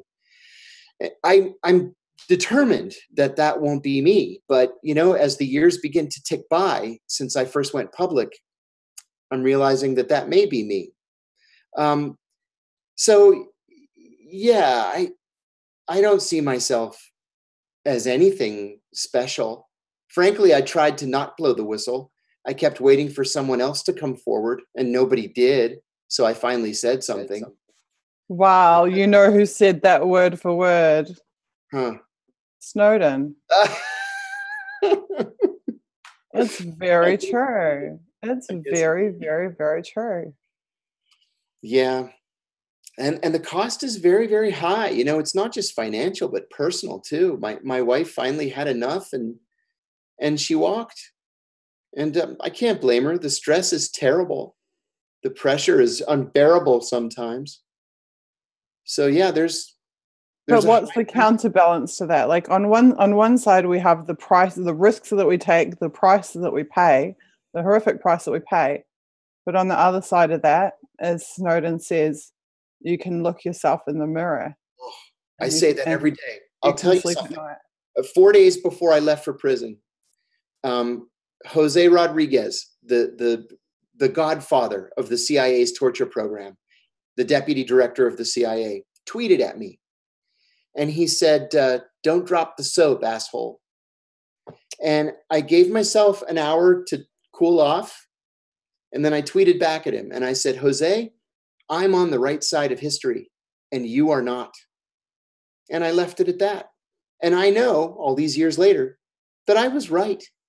I was right and he was wrong. And I know I can sleep at night. So it was worth it. That is so important to recognize. And it's really horrific how those types of people that are so high up in the intelligence community will take these really personal and ad hominem attacks at not just yourself and not just whistleblowers like Chelsea Manning, but also, of course, Julian Assange and WikiLeaks. It really reveals their true nature, I think, when we see those attacks. It really does. There are a lot of sociopaths walking around. Yep. Definitely. I think that it's interesting because I was just contemplating this today, actually, about a certain CIA, ex-CIA, now state official who I won't mention, but I was actually contemplating this very factor, which is that in their day-to-day life, they have all of the cushy perks of having sold their soul to the devil. They have the nice suits, they have the big pay packets, they have the safety of knowing that they're not going to be stalked and spied on and targeted and smeared. But when they go home at night and they have to look themselves in the mirror, on some level, I believe that they are conscious that their power is derived from this apparatus that oppresses and that destroys our planet. It's not, they don't have any personal power. The only power they have in their life comes from has been given to them or granted from them selling out to the system. They're selling their souls to the system. Whereas whistleblowers and some journalists are the opposite of that. In their day-to-day lives, they don't have the power other than that they can derive from their own speech and their own self-worth. They don't have the trappings of power. They don't, they have to face the smears and the hardships and, as you say, the financial ruin. But then at nighttime, they can look themselves in the mirror and they know that they didn't sell out to the system. They are not participating in the destruction of the planet. And I was very much contemplating that today because we think of these people as these big scary figures, these CIA, top CIA officials and whatnot. But it's the system that holds the power. It's not those people as individuals. If anything, those people as individuals have sold out their ability to have any personal power, to become an agent Smith of the state. Am I on something? You're laughing, John, yes, so I must be on something. You're really on to something that's quite true. A former senior CIA official told me just last week, he's been retired for, I don't know, a year and a half. He told me that he had to go on an antidepressant medication because on Friday, he was one of the most important people in America. And on Monday, he was a nobody because he had retired and he can't handle being a nobody. And so he's been struggling with such profound depression that he has to be medicated. Wow. And that's a theme at the CIA. They all think that they're the most important people in America because they have sort of self-appointed jurisdiction over life and death for so many people. And then they trick themselves into thinking that they're irreplaceable. And in fact, they're very replaceable. Absolutely. Yeah, the groupthink that goes on in the intelligence agencies that can be so intense. I've read, in different press reports that it's so intense that it actually damages their ability to function in some instances. Is that something that you have seen or want to reflect on? Absolutely. In fact, one of my attorneys, Bruce Fine, and I have been talking about writing a book exactly about that.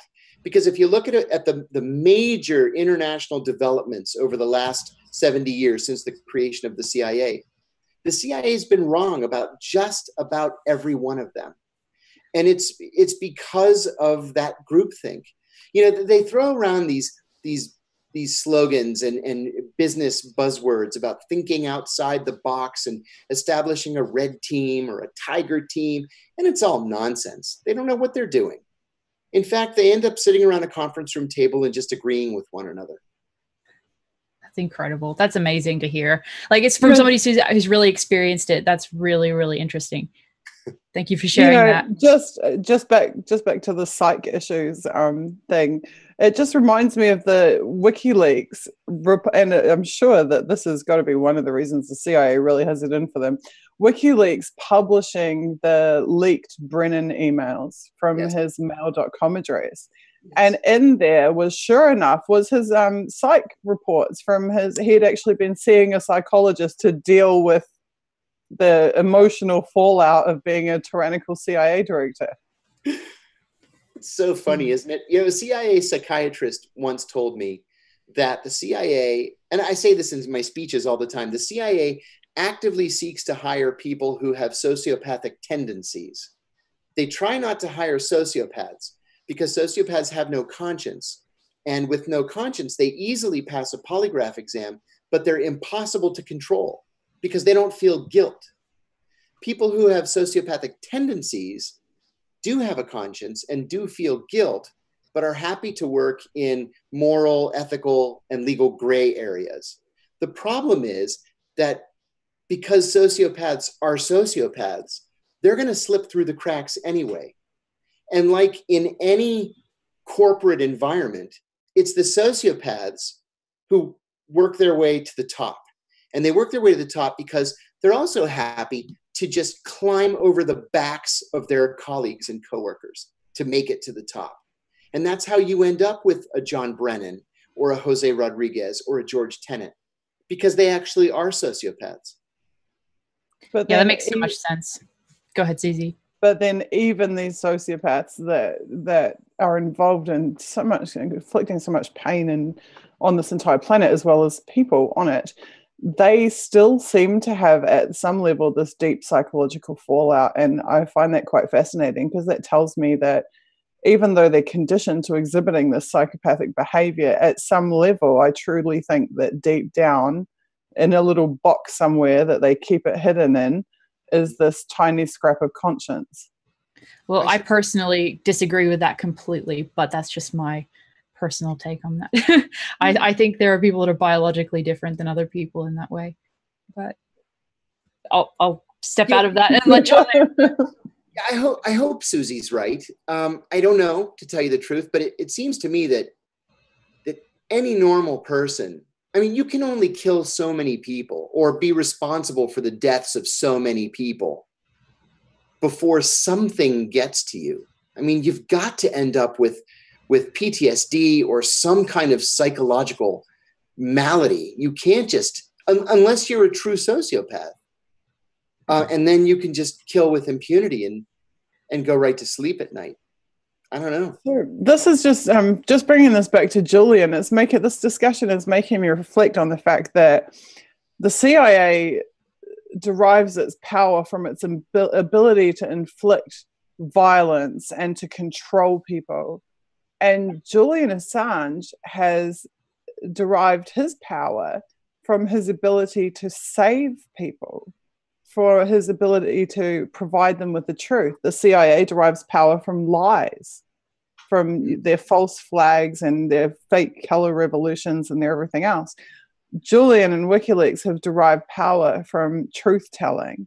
And that's why they're such a threat, because if there's one thing that the CIA cannot abide, that is transparency. That makes so much sense. That's the house of cards, right? Mm-hmm, exactly. It can bring down the house of cards. Amazing. That also reminds me, while we're getting into like theory of stuff, it reminds me of a diagram that I saw. It was a counterinsurgency doctrine. And it said it's like the three pillars of society, and one was the financial, one was the police, and one was the government. And these three pillars are in a house formation. And on the bottom, the foundation of the house is information. And information was the only factor that had the capacity to bring down all three pillars. And they said that each pillar on its own could fall and the structure could remain. So you could have a total financial crash, but the police state, the security state and military, and the government combined would keep the house up. You could have, lose your military force, but still the financial and the government is enough to like rebuild that, as we've seen in many states that have had to rebuild their security forces. We could have lose the prime minister has to step down, the government is dissolved, but you still have the police and military security state, and you still have the financial role that the house stays up. But the information pool at the bottom, when you threaten that information pool, you place all three pillars in jeopardy. And that was the counterinsurgency doctrine. Oh, I believe every word of that. I think that's exactly right. And years of thought have gone into that doctrine. They know exactly what they're talking about. But again, we have this like yin yang where the CIA would use that doctrine to destabilize a country. They would use information warfare to destabilize those three pillars that are holding that society together. WikiLeaks is using information to destabilize those who would destabilize the society, if that makes sense to you. It's like they are almost like the inoculating force. WikiLeaks is like the inoculating force to the virus. Absolutely right. And that's why we need WikiLeaks, because there are no journalistic outlets that have that kind of power. Only WikiLeaks does. The Washington Post isn't going to take down the CIA or the New York Times or the Guardian or the Intercept. Only WikiLeaks has that kind of authority and leverage. That's why we need a strong WikiLeaks. And that's why we need a free Julian Assange. Exactly. They have the integrity that nobody else has. Mm-hmm. Nobody at all. So from your perspective, how do people, what are some of the ways, and I know we've hashed this up before, but from your unique perspective, how can people that are listening and watching, actively help support WikiLeaks and Julian Assange, in addition to the letter writing to keep him, connected to humanity? What are some of the things people can really tangibly do to help that you think of from what you've been through?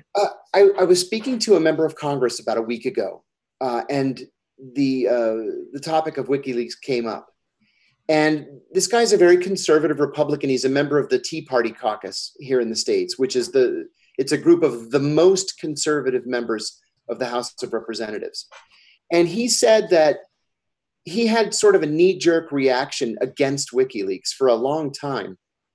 until constituents began to write to him and to ask him to support WikiLeaks. And so he said he never really gave it much thought until people began to write. And, you know, these guys really are responsive to their constituents. They really are. I've worked on both the House side and the Senate side, and I can tell you that when people write letters to their elected representatives, they listen. And so he actually reevaluated and reassessed his entire position on WikiLeaks. I'm not sure that he's willing to say that publicly yet, but, you know, one at a time and over time, we can actually win this thing. I think that's a really, really valuable piece of information for people to have, because I know that when I give that answer to people, well, you can write letters to your representatives, you can write letters to so-and-so, you know, there's kind of that sense of like, well, that's not enough. And people have to understand how much of a real impact that makes. It's a big deal, truly. Absolutely.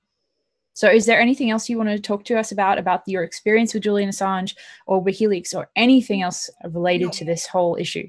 I just want to, I want people to understand that. Oh, no, go ahead. Oh, I'm sorry. Go right ahead. No, my audio just cut out for a second. I thought it was hers, and then I realized it was mine. I'm sorry. Go for it. Sorry. I just wanted to say that I'm genuinely worried about Julian. You know, before they cut off his communication, his access to the outside world, I wasn't really worried about him. And I thought, well, you know, eventually this thing is going to play out and he's going to end up being fine and something's going to happen. They're going to drop the charges and they're not going to charge him in the first place, or the Brits are going to walk away or whatever. I'm worried now. I'm worried because I really believed for a long time that we could count on the Ecuadorians. And I'm not sure that's the case anymore. So I feel like there's a sense of urgency or immediacy, and we need to pull together and be active now more than we ever have in the past. I completely agree. I think it's so important to hear that, to hear and understand that message. Definitely. John, from your perspective, what was the most significant? I mean, WikiLeaks has got dozens of significant publications, but what was there anything that for you was deeply personally significant? Yeah. You know, in the Snowden revelations, the notion that the American government was spying on its own citizens, I think most people don't understand the full significance of that information. The NSA and CIA are forbidden by law from spying on Americans. NSA's charter actually prohibits it from spying on Americans. But that's exactly what they were doing. Using 9/11 as an excuse, using the Patriot Act as a justification. It was only because of Snowden's revelations that A, the American people became aware of what was happening, and B, members of Congress began realizing that this thing is starting to spin out of control. And so it's just now in the last year and a half that Congress has begun to reject certain provisions of the Patriot Act. They've just begun to weaken parts of it. So we can't call it a victory yet, but we're headed in that direction. And that's only because of Ed Snowden and WikiLeaks. I find it fascinating what you were just saying, that members of Congress actually are responsive, because I remember when Courage Foundation was urging supporters of Laurie Love to reach out to members of the UK Parliament. And I actually thought to myself quite cynically, you know, nothing against the effort, but I thought to myself, oh, will any of these politicians even care? You know, what's the chance of them like reading the letters? And then sure enough, Courage was able to drum up like some phenomenal amount of MPs, wasn't it like 60 or 70 MPs, some huge amount of politicians, and actually managed to get them to advocate for Laurie. And I think it very much was a deciding factor in that case, in the successful outcome of Laurie's case. You know, a dozen House members and 2 senators wrote to the Bureau of Prisons inquiring about my well-being and threatening them to not put me in what was called diesel therapy, which was to transfer me to different prisons around the country to silence me. And it was only because people were writing letters to their congressmen. These congressmen really are receptive. They really are reactive to it. That's And that goes, amazing. yeah, go ahead. Well, How do we leverage that? How do we leverage that for Julian? You know, there's something to be said for a good old-fashioned letter writing campaign. They're important, especially if you're writing to people who actually represent you. For example, I live in Virginia. If I write to a senator from South Dakota, he's not going to care, or a congressman from South Dakota. But if somebody from South Dakota writes, they're going to jump to attention. And I can write to my representatives here in Virginia, and they will jump to attention. So if we've got a concerted nationwide or semi-nationwide campaign going, we can really get results that way. You know, we've just had a question from the YouTube live chat, and they've said, why did Obama believe his legacy would be enhanced by his commutation of Chelsea's sentence? And that is I can't even say the word. It synchronizes with the thought that I was just having, which is remembering that WikiLeaks, you're just talking about the power of a good old-fashioned letter writing campaign, that WikiLeaks actually did letter writing campaigns to Obama on Chelsea Manning's behalf years before the eventual commutation. So what would be your response to that question about why do you think that Obama did go ahead and commute the sentence? I actually know the answer from inside Obama's head. And I'll tell you why. A very wealthy Greek-American businessman who is very personally close to Joe Biden approached Biden to ask him if he would ask Obama to pardon me. And so I went to Delaware one night. I took the train and went to Biden's house. And this Greek-American took the train down from New York, and we met at Biden's house. And Biden agreed to go to the president the next night and lobby for me. So the next day, the two of them went to the White House. I went home. I wasn't invited to the White House. And when they came out, the Greek-American businessman called me, and he said, "You would have been so proud of Joe Biden. He went to the mat for you. He argued your case with everything that he had." And then he said, 10 minutes into it, the president put up his hands and said, "Guys, I'm just not going to do this. It's either him or it's Manning." And Manning got 35 years. And that's why Obama did it. Obama was not upset that Chelsea was convicted. Obama just believed that 35 was too much. So he didn't really commute Chelsea's sentence out of the goodness of his heart or because of some pursuit of justice. I mean, we all know now that Barack Obama was the enemy of transparency. He waged a war on whistleblowers. Chelsea just got lucky in the end. Yeah, that is something that a lot of people underestimate and don't take into account, is how much Obama actually escalated a lot of these problems. And don't forget that Obama prosecuted 8 national security whistleblowers. That's almost 3 times the number of all previous presidents combined. Extremely just mind-boggling that a supposedly liberal president would do that type of thing. And it really kind of reveals that it's not just, it's not neocons on one side of the political spectrum. This is obviously an unelected power structure that persists despite whoever is elected president. And that's the power that, as you've been saying, Julian Assange is up against right now. And that is what is so disturbing. And I think, as you mentioned, that's what overrides the fact, whatever comments Trump may have made on the campaign trail, that unelected power structure has its own agenda. So, yeah, let me leave you with one thought. I know my time is up. It's 9:59. Oh, you're fine. Let me leave you with one more thought. There's a pardon process, a formal pardon process here in the States. It's both pardon and commutation. In Barack Obama's final 2 years as president, the U.S. pardon attorney recommended 0 people for a pardon. 0. There were lots of commutations, but nobody was pardoned in the last 2 years. So, you're right. It doesn't matter if you're liberal or conservative or neoliberal or neoconservative. It makes no difference. We have to elect people, regardless of party, for whom civil rights and civil liberties and human rights are important.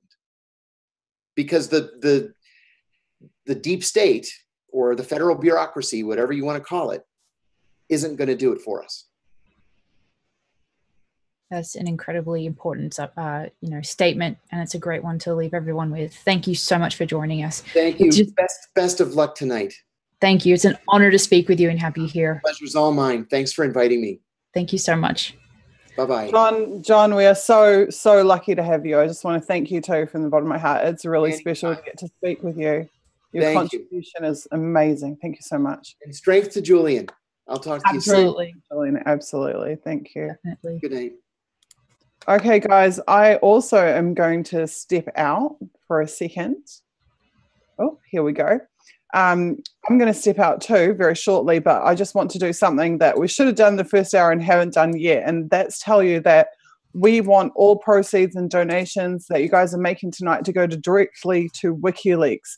Please, if you would like to make a financial contribution to help to free Julian, go to imwikileaks.org/donate, or you can just go to regular wikileaks.org and hit the donate button.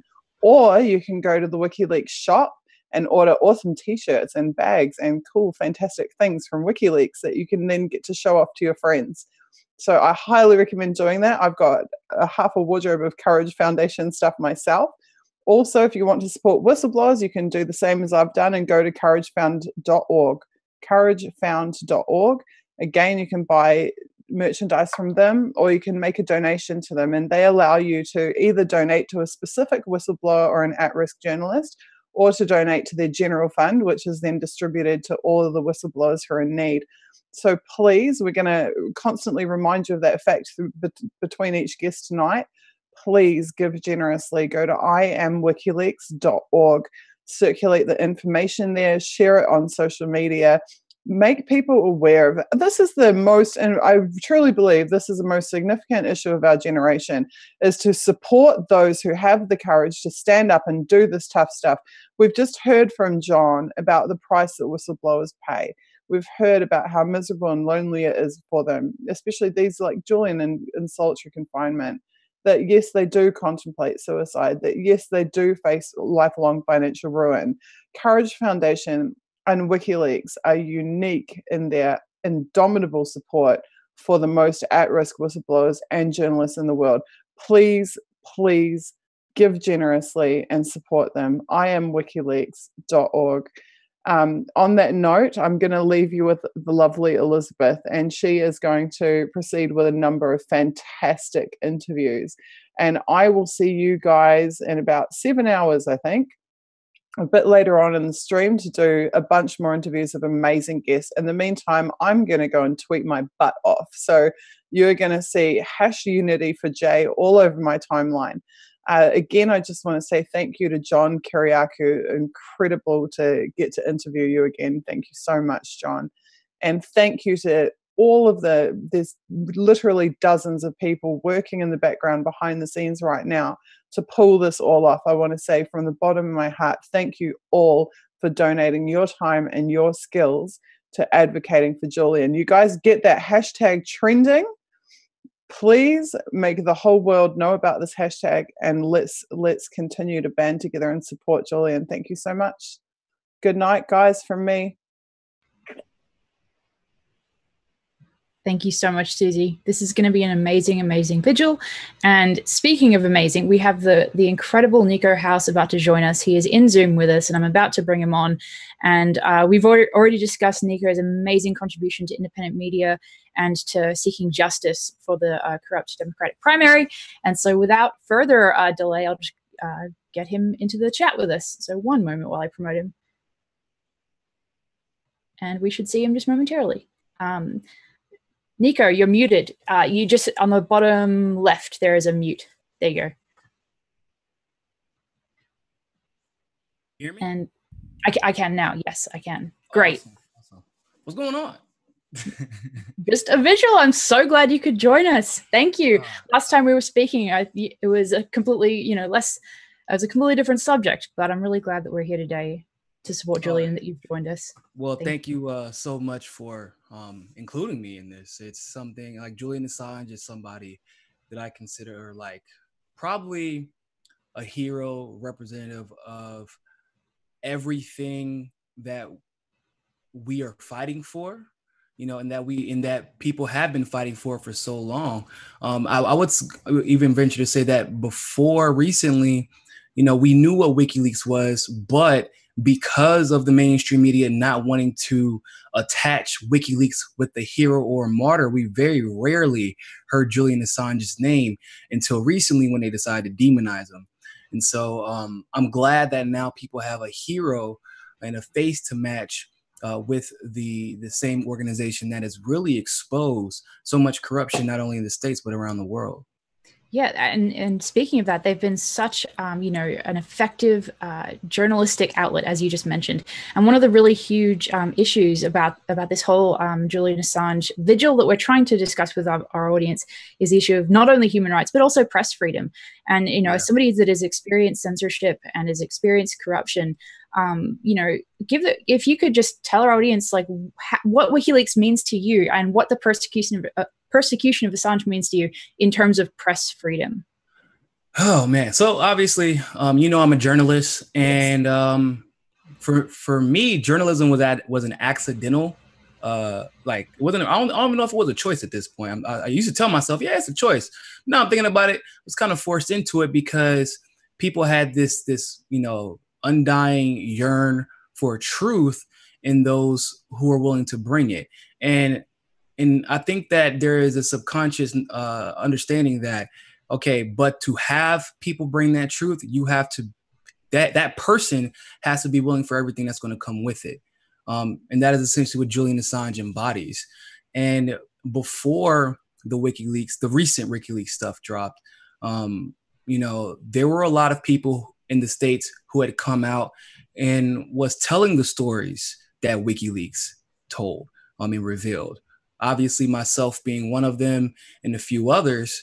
But for me, as you know, my story started in North Carolina while I was at UNC, while I was part of the Bernie Sanders campaign.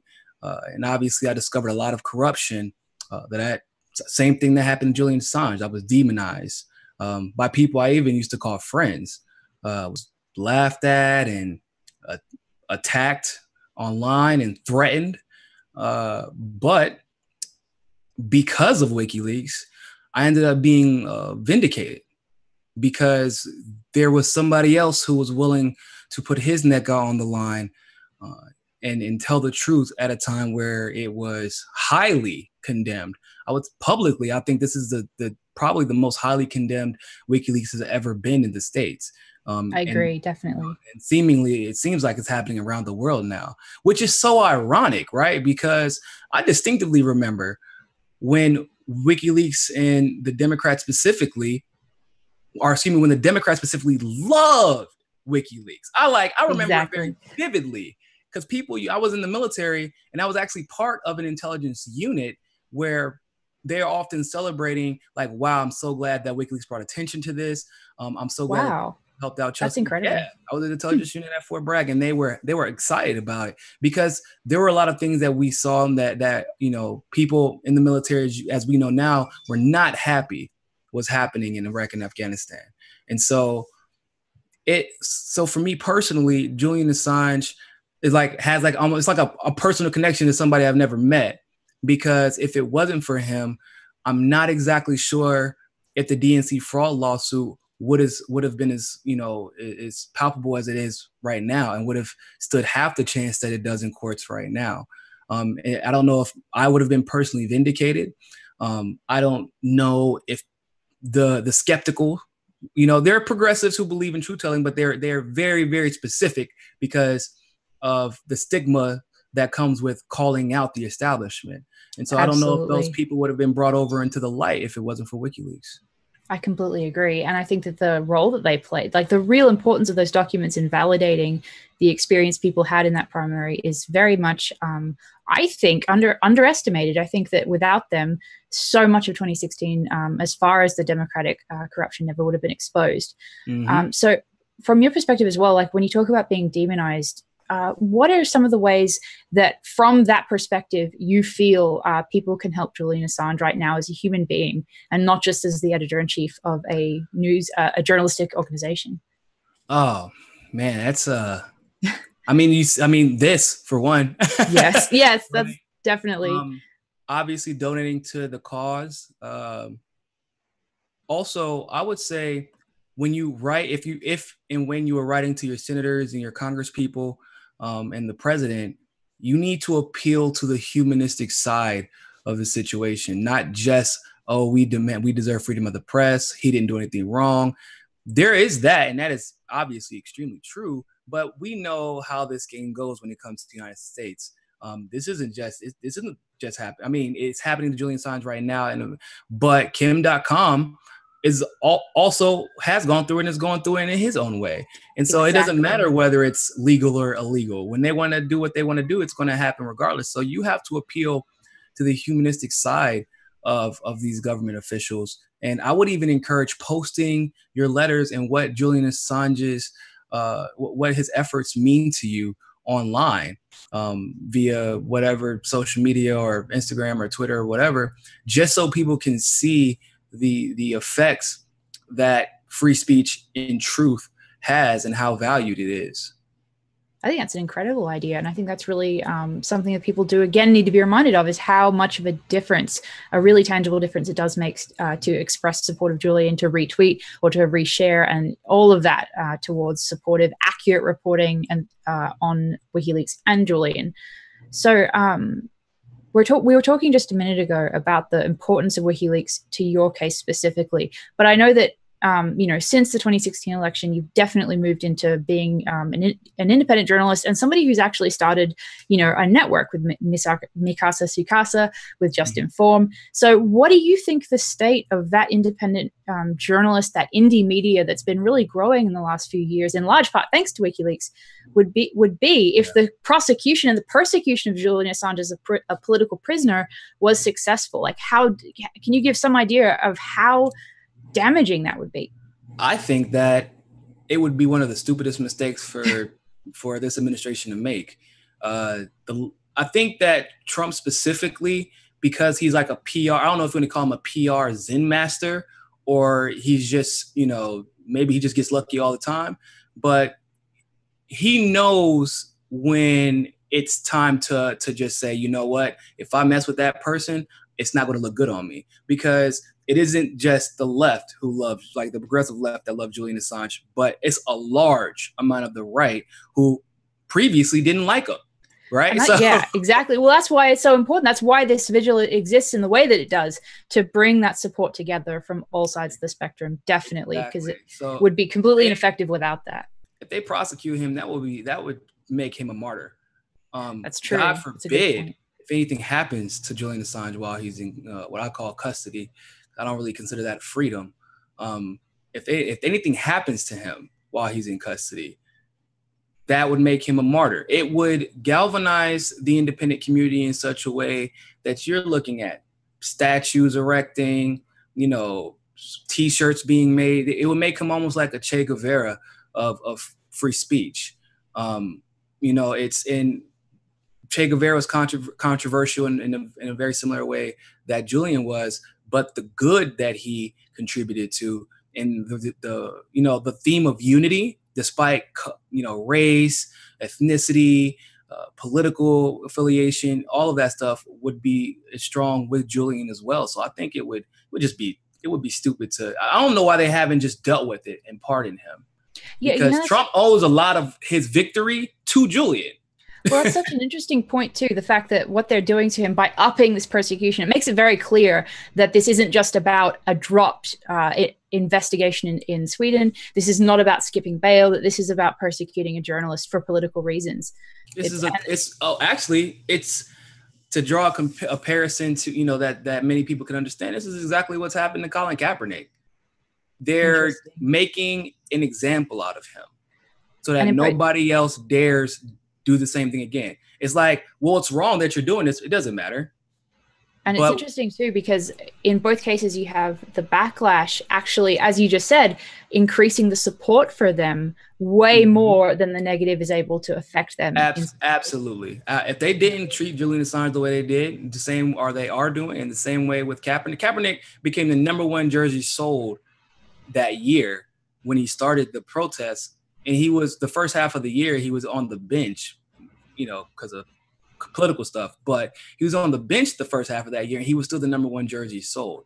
It's the same thing with Julian Assange. If you didn't treat him this way, it wouldn't force people to research his complete and total authenticity and consistency in the way he applies his ideology, which is freedom of the press, period. It doesn't matter if you're Democrat or Republican. It doesn't matter if you're in America or Ecuador. You know, I'm going to expose you if there's something to be exposed. And that gets a lot of backlash. And I always say it's like one of those, it's a slow burning fire, because even right now, a lot of the truth-telling journalists are dealing with,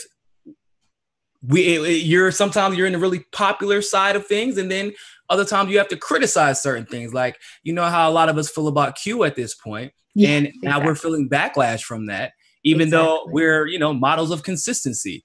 But it doesn't matter, because sometimes it makes people uncomfortable to think that they had something, and then there's nothing there, and then they feel kind of like silly about it. So, but Julian Assange is, like I said, kind of representative of what we are dealing with, but at a larger scale. When you're on top, you're on top of the mountain, but when you're on the bottom, it could be bad. Absolutely. And I think an aspect of this, as far as Julian's human rights situation is concerned, what are your thoughts on this? What do you think and feel about what's happening to him right now on a human level, beyond any politics, beyond any, just forgetting WikiLeaks exists for a moment, what they're doing to him as a human being? It's infuriating. Definitely. It's infuriating. That's the only thing I can really think of to describe it. It's infuriating. It's infuriating. And I think because to know he was so celebrated, right? And then to pardon, I think Chelsea Manning didn't get pardoned, right? She got her sentence commuted. So they commuted Chelsea Manning's sentence. Exactly. Like, the reason that she was even in the situation she was in was because of WikiLeaks. And, to claim that he is working for Russia, even though, I'm sure Russia's government has some problems with him also, because he's exposed corruption on their side as well. And then at the same time, like I said, commute Chelsea Manning's sentence, and then claim that those two things are mutually exclusive. And like they continuously play the American public to demonize a man who potentially, well, I won't even say potentially, our world would look completely different right now in 2018 if Julian Assange did not expose what he did. It would look, man, there is no such thing as a North Korea deal. There's no conversation about peace. There wouldn't be a question on whether or not we bomb Syria. Like, we got to debate that. True. We got to argue that. And, Trump just got to go back and forth with his administration about that. There's no pushback on any of this stuff if Assange doesn't expose what he did in 2016. We don't know who Seth Rich is. Potentially, we don't even realize Kim.com's story to a full extent, and how related his and Julian Assange's story is. And so for a person to have contributed so much to freedom, which is supposed to be the principles that the United States stands for and fights for, and to see him demonized by the same country who claims to be the flagship in those principles is disgusting. And it's like living here and seeing people, obviously a lot of people love him, but then you hear people who consider themselves progressives, which I don't really, classify as right or left. I just classify as people who believe in moving forward. To see people say, well, he's working for Russia, or he's doing, and I'm like, where did you hear that? Oh, well, this news station said it. I'm like, yeah, it's interesting. Julian Assange's name until very, very, very recently, because they didn't want you to figure out everything that he had done for the community. It's incredible the lack of evidence people will accept if it comes from a figure of authority to them, and that still happens. But on the other side, I had another independent analyst in one of the stories I wrote recently mention to me that basically they thought that right now, part of what the establishment is unable to do is to adapt to what they called the wikification of our culture and of the news. Because basically what they were saying, I thought it was a brilliant point, is that they've been able to, invent these narratives that are based on nothing but thin air for so long, for so many decades, until WikiLeaks comes along and the internet age comes along, and we're able to simply click on some information and debunk everything that they're saying to us. Yeah, pretty they much. have not been able to adapt. And that's why you see the debunking of all of the, press narratives so quickly. I would say maybe some of World War I, but really World War II on. They were able to, because the only way they can get away with a lot of the stuff that they did was to literally lie. It wasn't like, oh, we're going to distort the truth.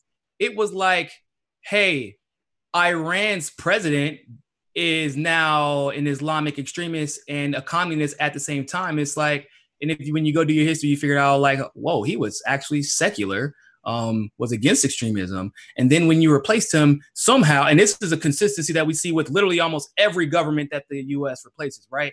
How does it, every time we replace a government, a right-wing authoritarian dictator stays in there for 10 to 15 years? It's like, I thought we just removed a right-wing hyper-religious authoritarian dictator. So why are we okay with another one then existing and we pull out of that country?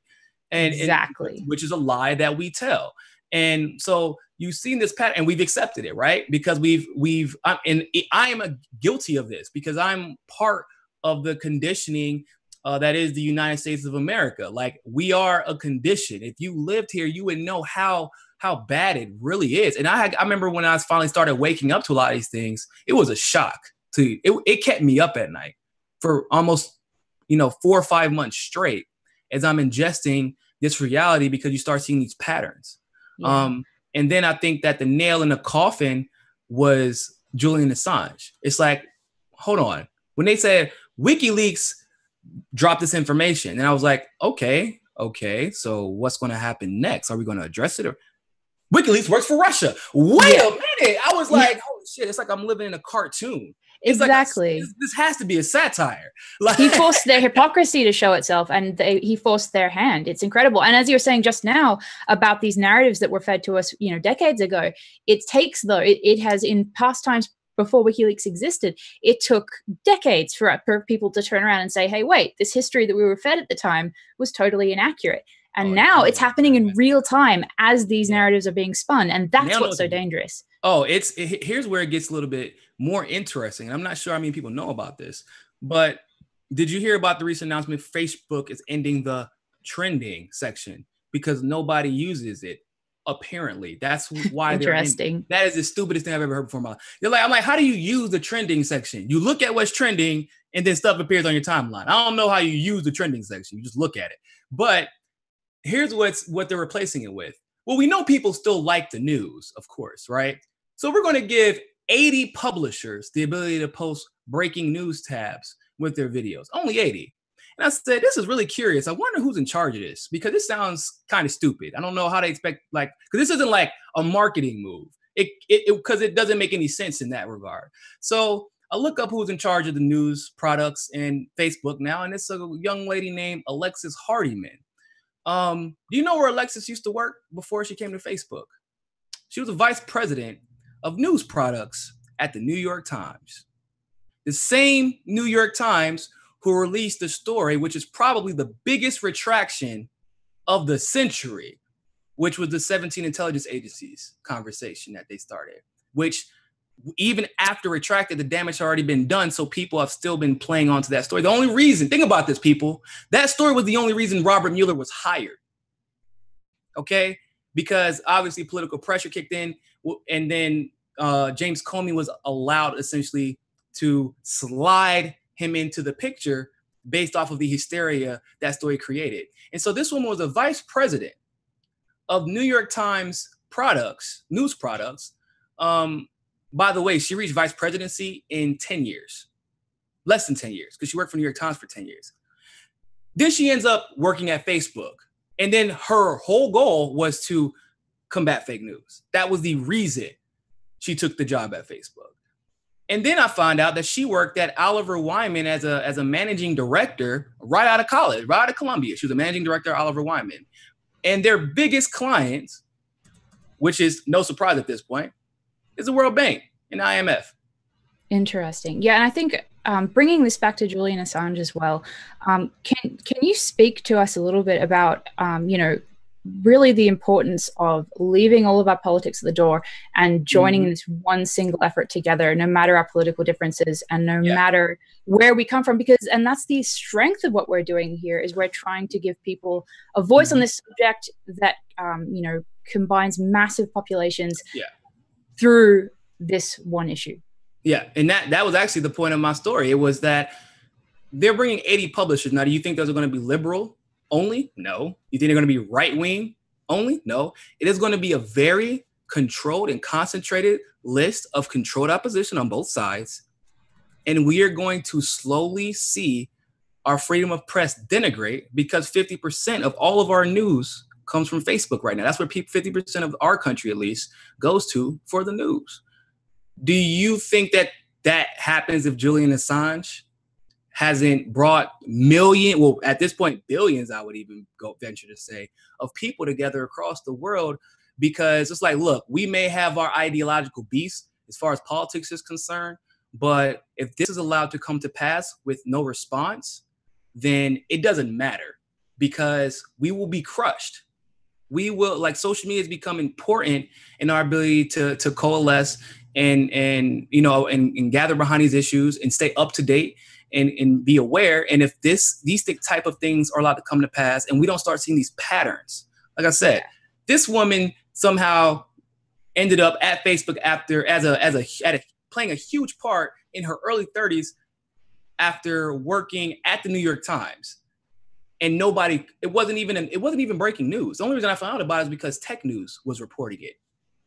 By the way, she had no tech experience, but that's part of her one of the main parts of her job. Absolutely. And I think that, you know, the value of WikiLeaks too, and the reason that they are able to appeal to such audiences is because all they provide us is the truth. Motto of consistency.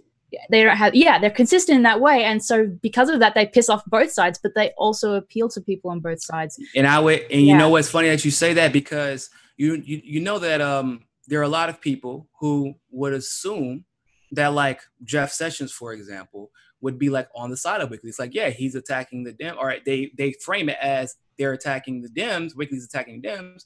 But it's like, it seems like Jeff Sessions has a lot of animosity for WikiLeaks. It's because I don't care if he has an R or a D by his name. The establishment network is the establishment network. They all voted for the war in Iraq, knowing that there was nothing there.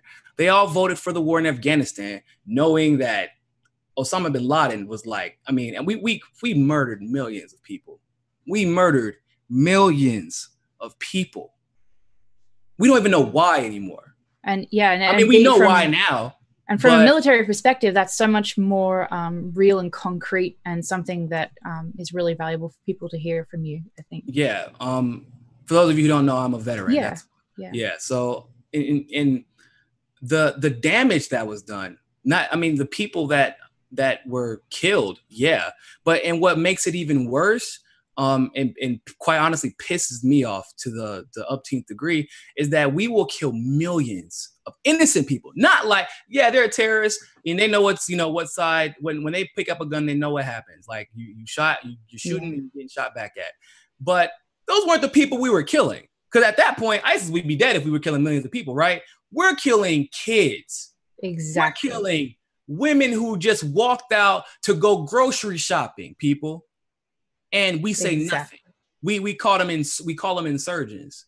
But and it's funny because Cat Williams, who's a comedian, he made a joke that at the time was funny, but I think it was like that really like nervous funny, because he said it's crazy because they'll feed you some bullshit and then they say it and they use these fancy words so that you don't have any type of emotional connection to them. He said today the news would say something like, today we killed a group of insurgents. And he said the average American will sit there like, well, shit, I don't even know any insurgents. So you can go ahead and kill all them. I ain't got no insurgent friends.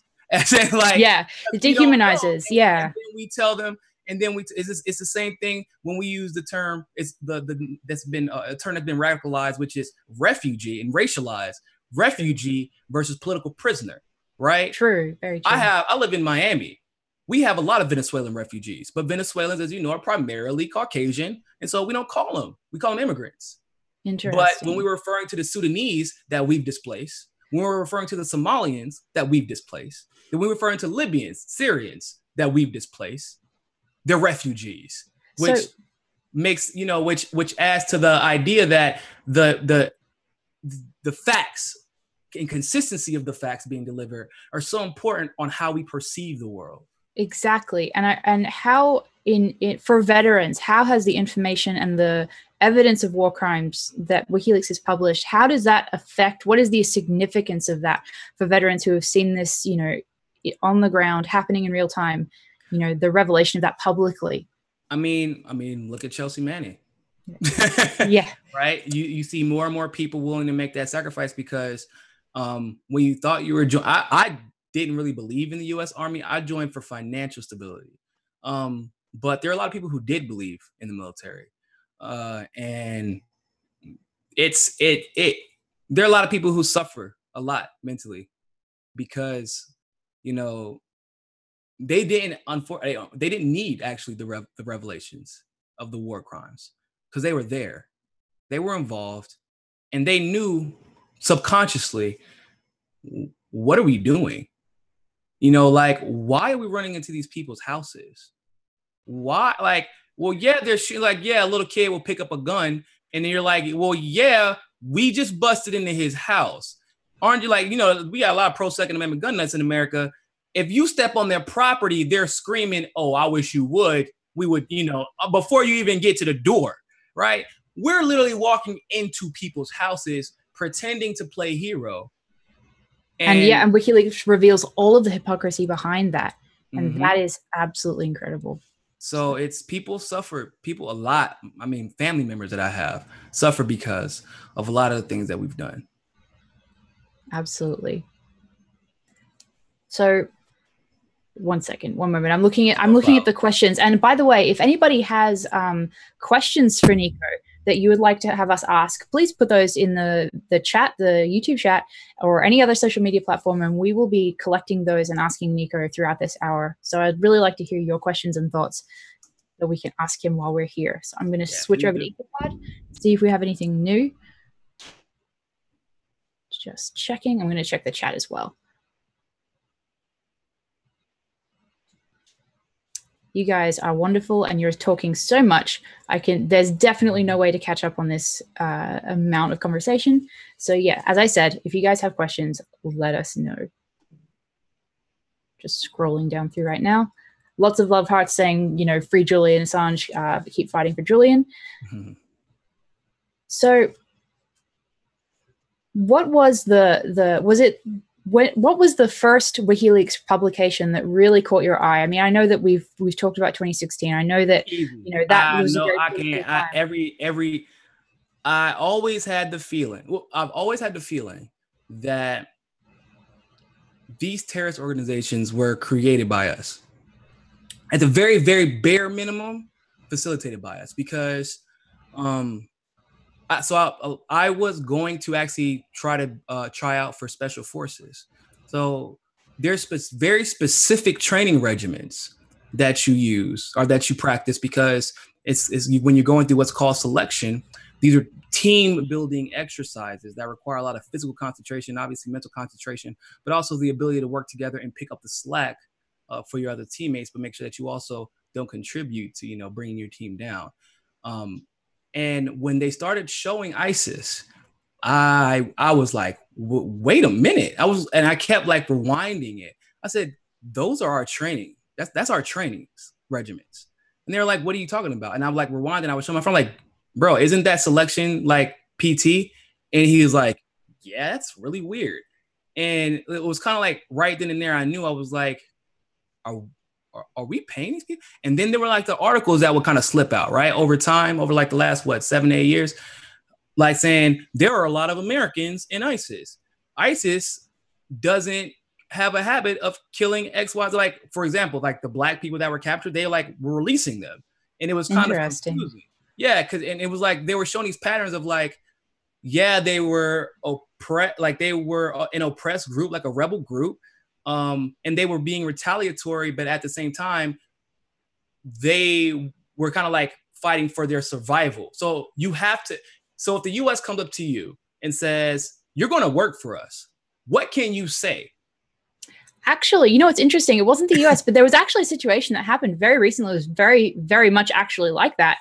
It was not in the Middle East, and it wasn't the US military, but it was, I believe, MI5 actually cornered somebody, I believe, on a boat or a ferry, and they were trying to pressure him into becoming an asset. And he not only said no, but he actually recorded the conversation. And so that was posted on the social media account of, I think, a political party in that area. But I thought that was an incredible example just recently of exactly what you're talking about. Yeah, it's. I mean, I don't know if you're familiar with Cody Snodgrass.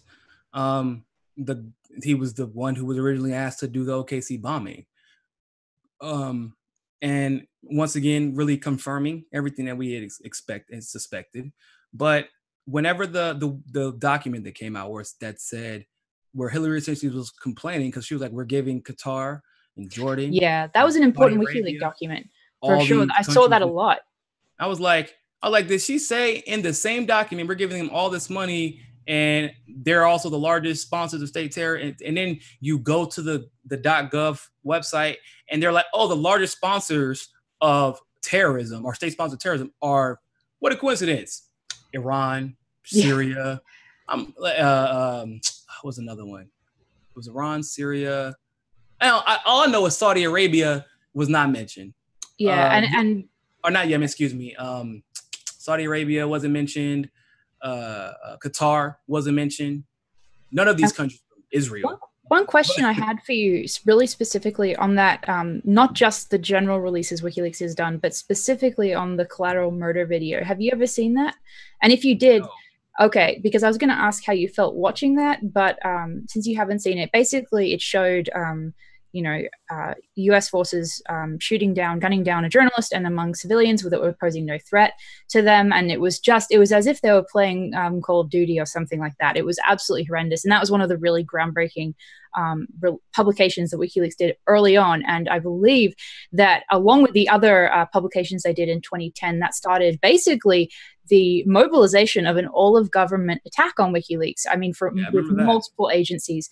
And it actually, according to the justiceforassange.com, which is the legal website for Julian Assange that anybody can go to get some great information on his case, basically they said that actually the FBI in 2010 started operating in England, in the UK. And we all know that the FBI is a national...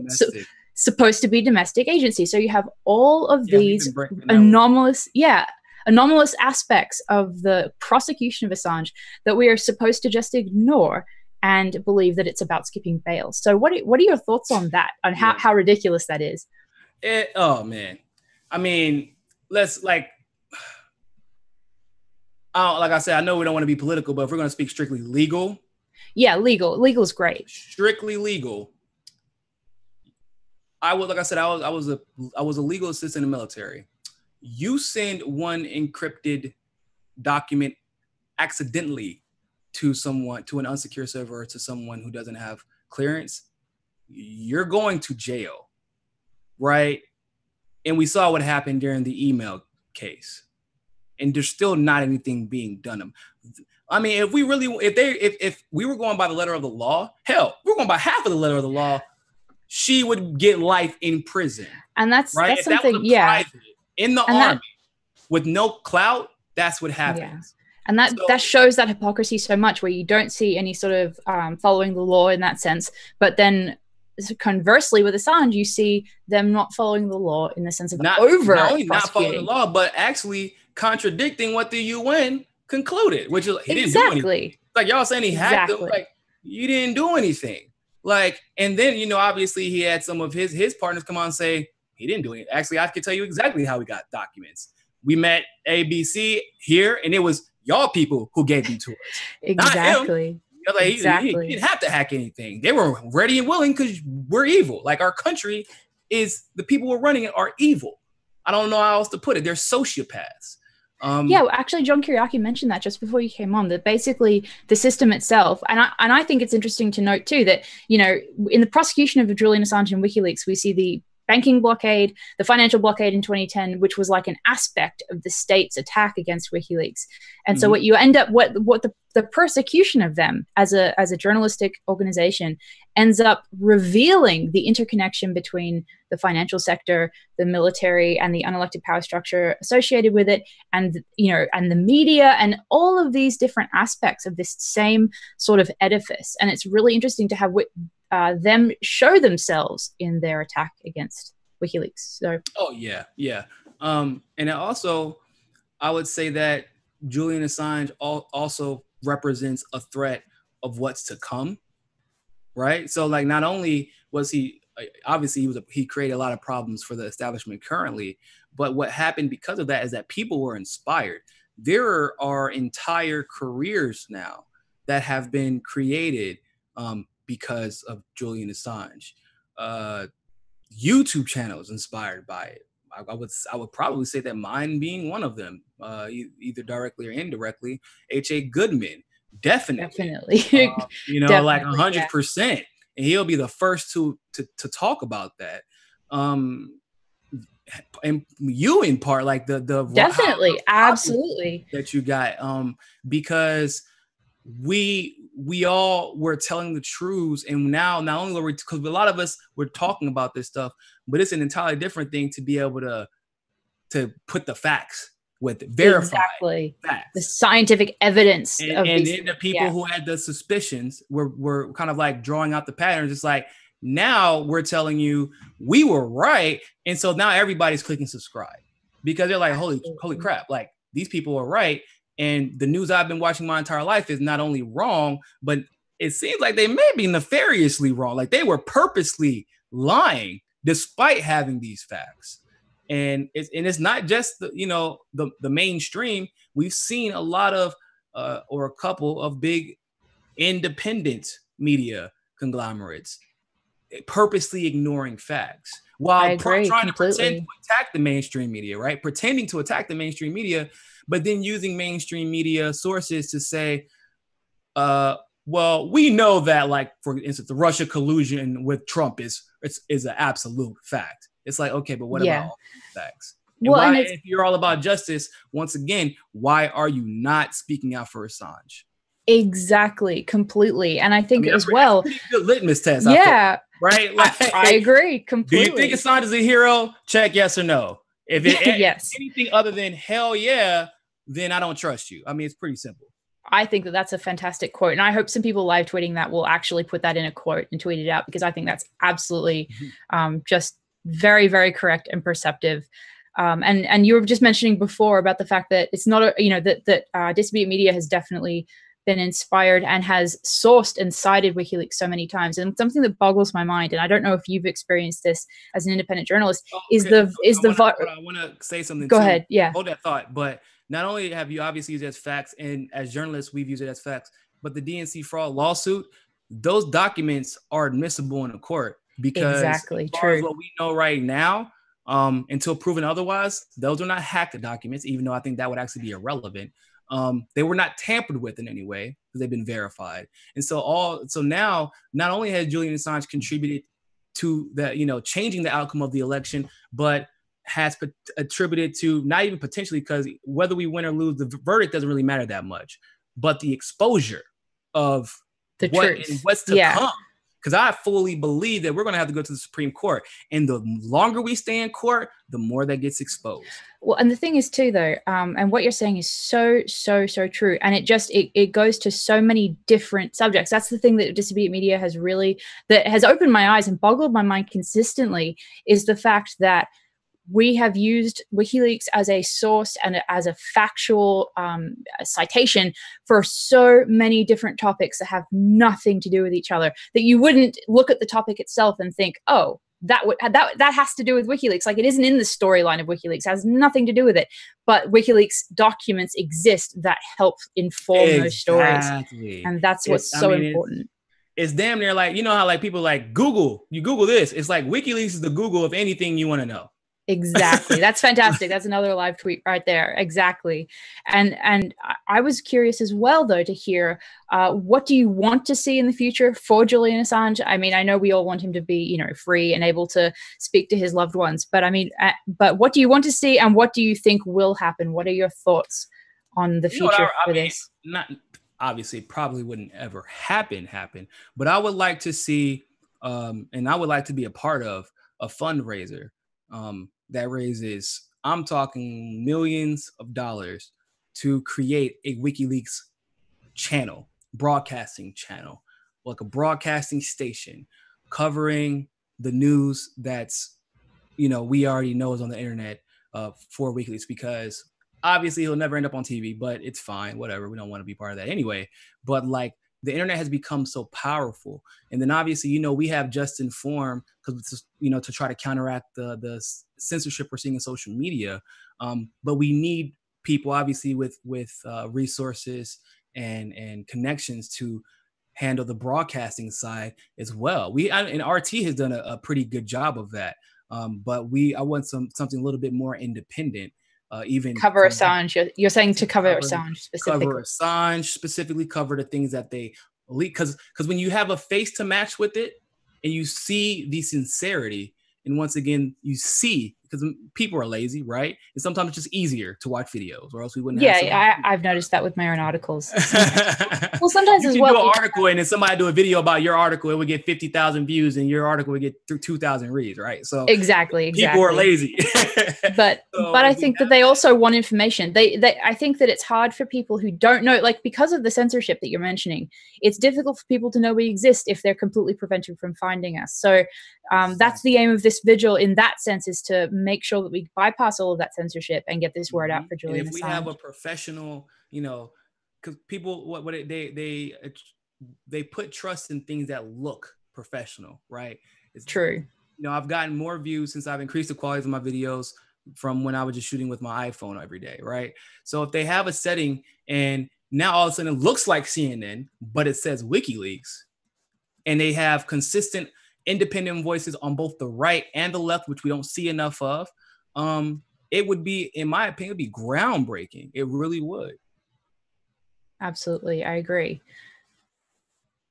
And so what do you think what do you think is going to happen in the near future with Assange? And I also want to know, since we have this audience here with us, what are your opinions? What are your thoughts on what they should do in addition to because I know John Kiriakou, you just mentioned letter writing to both Julian and representatives is so important. We know that we should be donating and signing petitions and all of that, but are there any other activities or methods in which people can affect this case? Ooh. Man, I kind of feel I don't want to get in trouble. They be watching, but let's just say I feel like there should be almost like an organized march, internationally, for Julian Assange. And actually, there is one on June 19th. That will be the anniversary that he entered the embassy. And there's going to be a very large march on the ground in the UK. And they're trying to be organized in a number of different countries. So thank you for bringing that up, because that is something that is... No, really, I think it's great. It's great to remind people of those events. And so, so exactly. That's what, and I believe, people, this is the civil rights movement, and Julian Assange is Martin Luther King, if you will. We need to be chained to fences. We need to have people willing to sacrifice their freedom in the way that Julian Assange has sacrificed his own. That is the only way that Julian Assange will eventually be free. And that's the only way I know it's difficult. I know, 'cause I deal with it every day. Jared and Liz, people very close to me deal with what it means to bring truth into the light every day, having their house vandalized, being attacked, having our phones tapped. I had my life threatened. We've had plaintiffs threatened, and it's difficult to want to put yourself in that situation. But Absolutely. if you have kids, or if you have family, or you have friends, if Julian isn't successful, it could cause a ripple effect unlike you've ever seen. And not Absolutely. just when the press can't be free, then things like Flint, Michigan happens. Very, very good point. Yes. Like I said, there is no chance for peace between South Korea and North Korea. We don't, we with Syria, we launched missiles at them, but it was nowhere near the wrath that was going to be felt if Trump wasn't as combative and willing to push back on that particular issue.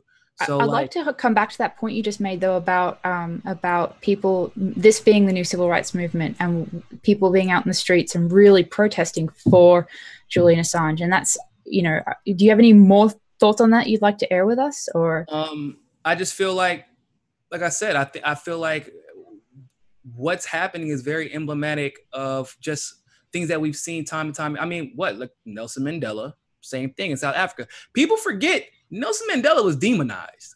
It's the same thing like with Muhammad Ali. I mean, obviously, Martin Luther King is celebrated, but his story that's told in our general education is like half lie, half of a lie. Oh, he was just so peaceful and passive and let people beat the hell out of him and stayed in jail and let dogs bite him. And that's how civil rights were achieved. It was like, no, he was in the highways pissing people off, right? Muhammad Ali, oh yeah, he was a civil rights activist and he was a great boxer. Oh, no. Not only was he a civil rights activist and a great boxer, but he was actively speaking out against imperialism, against American imperialism. Well, and that's what we see over and over again, these huge, narrative changers who really speak out for truth against that establishment. They end up having, if they can't be silenced and if they can't, completely erase the history completely, then they get sanitized. And Susie Dawson actually mentioned that in her article about being Julian Assange, is that these people, like you're saying, like Martin Luther King, exactly, I think is the quote she used, to talk about the fact that these histories are sanitized and made safe for the establishment in that way. The first person that every journalist in any J school across the world will learn about Julian Assange. Because whether you agree with him or disagree with him, freedom of the press is the most important thing to making sure that the issues that either side of the political fence deals with are dealt with and people are made aware of them. So that is civil rights. We don't have a civil rights movement without freedom of the press, essentially, right? So, yeah. I completely agree. And I think that without the information that WikiLeaks publishes, there's no way to address that, that singular entity that we're all up against. And again, I know I'm repeating myself, but in coming back to the whole reason that we're doing this vigil together from different sides of the spectrum is also because it's the only way to reflect and to actively push against a system which is united against all of us equally. So they don't just attack Republicans or Democrats. They are attacking all of us through their persecution of Assange and WikiLeaks and in a million, huge constellation of other ways. But so that's why this vigil is important, in order to bring everyone together. And I also want to make a point, because people, they do tend to idolize and worship political figures, right? And celebrities, political figures, everything. And I idolize Julian Assange, but it isn't, and I think a lot of us do, but I don't think it's for the same reason that someone would idolize a Trump or a Bernie Sanders or a Hillary Clinton, right? They idolize them because of what they think they are going to achieve, or what they perceive them representing. But it's not a perception of what Julian Assange, is about. It's not like what we think. It's like, no, his whole thing is, I don't really care who you are, where you're from, what country you're from, what government you're from. We're freedom of the press, period. Exposing corruption, period. Exposing, absolutely. And he proved that, right? He exposed the right, and it was yay from the left, right? Yeah, exactly. And then when he exposed the left, it was a huge uproar, because we all know that, like, at least in our country, I can't speak for every country, but I know in our country, the neoliberals are merely controlled opposition. They are conservative. Okay, I don't want to make any. That's that. Well, that's that unity, the unity of that structure. It doesn't the political parties in that sense are not different, and that's what's exactly. And so when the neoliberals get exposed, because it's one thing when the right gets exposed, it's like, okay, whatever. They were already disliked heavily when they were getting exposed anyway, right? But whenever the Obamas of the pretty smiles that hide behind, that are the drones that hide behind pretty smiles, right? When the Hillary Clintons of the world, because Hillary Clinton and her involvement, or the foundation's involvement, with so much international corruption, that it didn't matter if you're on the right or the left, everybody mutually benefited from it. When those things start getting exposed, because they hide those behind pretty faces and nice words and feel good stories. Well, and one thing, John, everybody. starts fighting. That goes to a point John Kiriakou made just recently, and that, well, when he was on our show. Oh, sorry, I've lost my train of thought. Don't mind me. Continue on your thought. And we have 5 minutes left in this segment. Are there any more thoughts you want to share about what WikiLeaks means to you, what Julian Assange means to you, and anything else on that front? So, as you know, we started Just Informed with myself and then Tim Black and Suzanne Murphy, and the reason that it really all started was because Suzanne found me whenever I first exposed everything in North Carolina. Nobody knew who the hell I was, and half of the people who knew who I was thought I was crazy. And the only reason Suzanne had so much faith in me was because of the integrity that's in the behavior that I emulated, from Julian Assange. I didn't even know he was representative of at that time, right? Yeah. I was calling out corruption. And then when I had to make that decision that I feel like almost every journalist in their career has to make at some point, it's like, okay, if you're going to call out corruption here, are you going to call it out when it could mean that you're not going to be supported anymore? Exactly. That is a huge issue, definitely. And I did. And it was this, and the same, the premises and the analysis was the same. It's like, look, if we're going to do this and hold these people accountable for this, we have to do that on the other side of the fence, or else we're just going to end up in the same position. And so that consistency is almost like it became a template for her, and then for myself, and then for Tim, and then for you, and then Caitlin Johnstone. Exactly. Yeah. And it became at that point so much easier for all of us to see where anybody's where their goals are, right? What they hope to achieve by practicing in journalism, because truth telling, it's when you're really doing it, it's not profitable, people. It's really exactly not. That is such an important point. No, it really is, because it's easier, as you're saying. No, I think it's really important point that people understand that when you speak about an inconvenient topic that your audience may not agree with, but is the truth, you're actually going against your financial interests if you're truly independent and you're not being sponsored by a big corporation, blah, blah, blah, blah.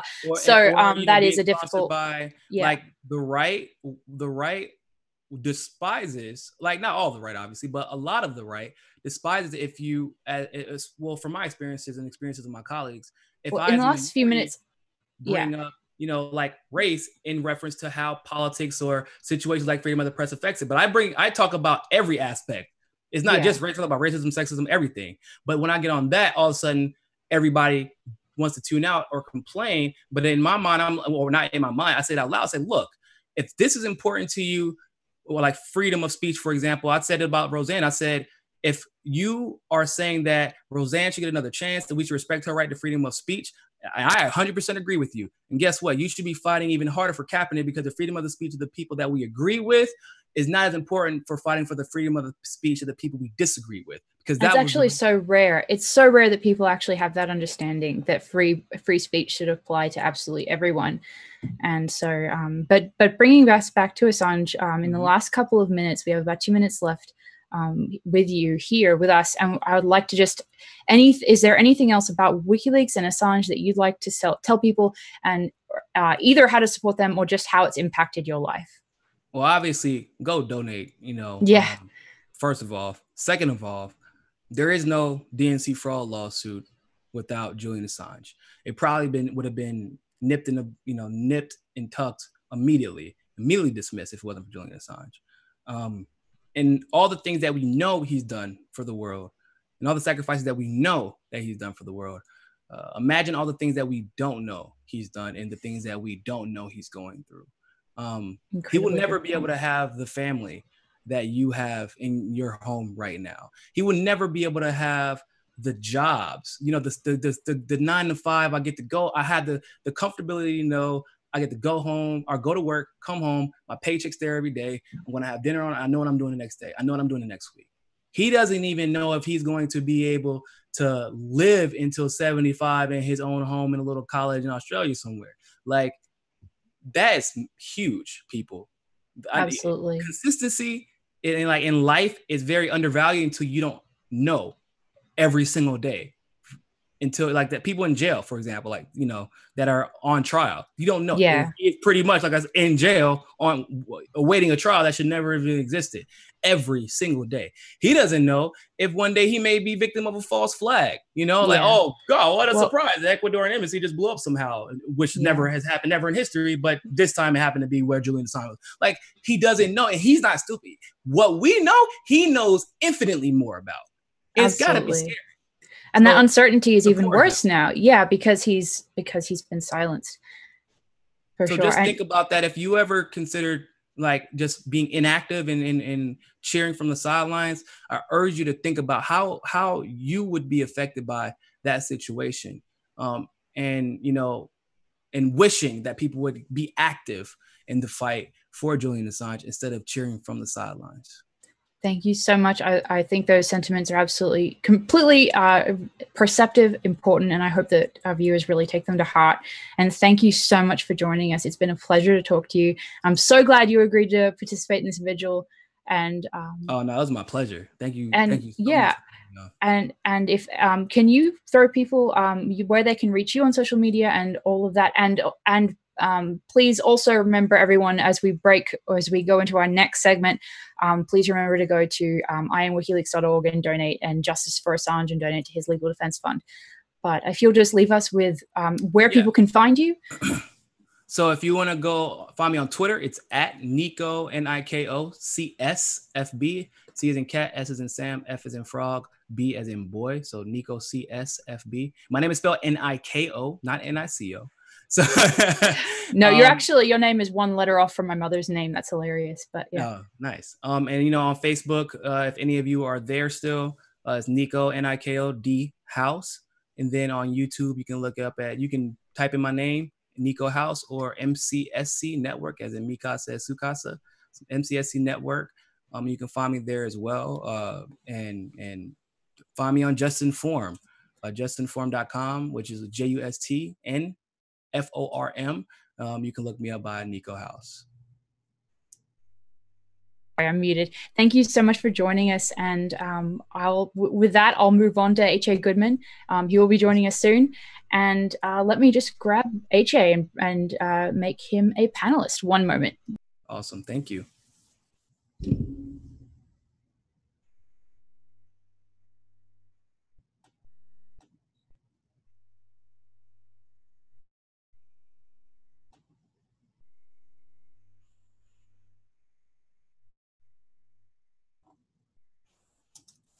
Welcome, H.A. How are you doing? I see you there. Have you unmuted Hi, yourself? Elizabeth. Can you hear me okay? I can hear you. Nico, what's up? What's up, man? How you doing? Good. Long time no see. Yeah. I'm very, very honored to be here. This is such a, an amazing moment in history, and we just all want Julian Assange free.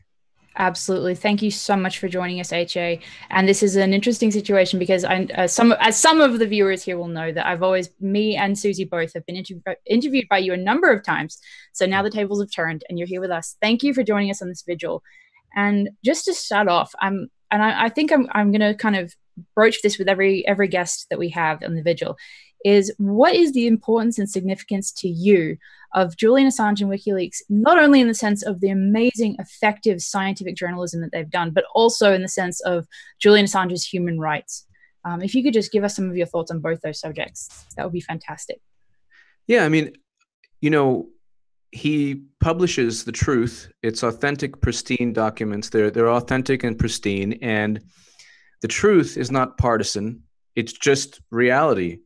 It has no, if the truth exposes left or right, what does it matter? It's actually what took place. So the only sin of Julian Assange is that he told the truth. And in our world, people don't want to hear that. People want to hear whatever helps their side win. And when Julian Assange, whether it's the Iraq war logs or Afghanistan or, how many countries in the world has he published? Turkey, Saudi Arabia, Russia. He is a publisher. WikiLeaks is a publisher. The UK has actually ruled that they're a publisher, or media organization. Absolutely. WikiLeaks emails have already been admissible in court in the UK. And actually, I just want to break in one moment there to give people a factoid about what you just, that sentence, which is that not only have they been admitted in court in the UK, but they've actually been cited in over 48,000 academic papers and court cases. So the impact there is huge. Now, sorry to interrupt. Yeah, no, exactly. Yeah. And so what do we have? Like, we have the Washington. I always say, like, without Assange and WikiLeaks, all we're stuck with is the Washington Post. And exactly. I mean, you're doing amazing work, Elizabeth. I'm like, in awe of the work you're doing at Disobedient Media. And what should be reality is that Disobedient Media and, of course, like WikiLeaks should be as big or as influential as the Washington Post, the New York Times, all of them. And actually, WikiLeaks is in many ways bigger than all of them. But what's taken place is that because they published pristine documents that don't adhere to a narrative or a spin or propaganda blitz, they're not public relations documents. Actually, they expose the shortcomings, the criminal behavior, the dirty, underhanded behavior of people in power. And that's spun as, oh, well, he's working to help another country's interest because it's hurting the United States of America.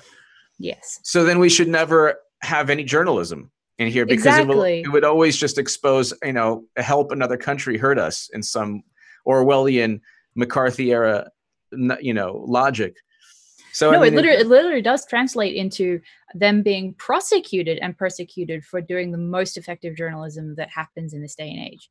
That's what it is. It's really, really shocking.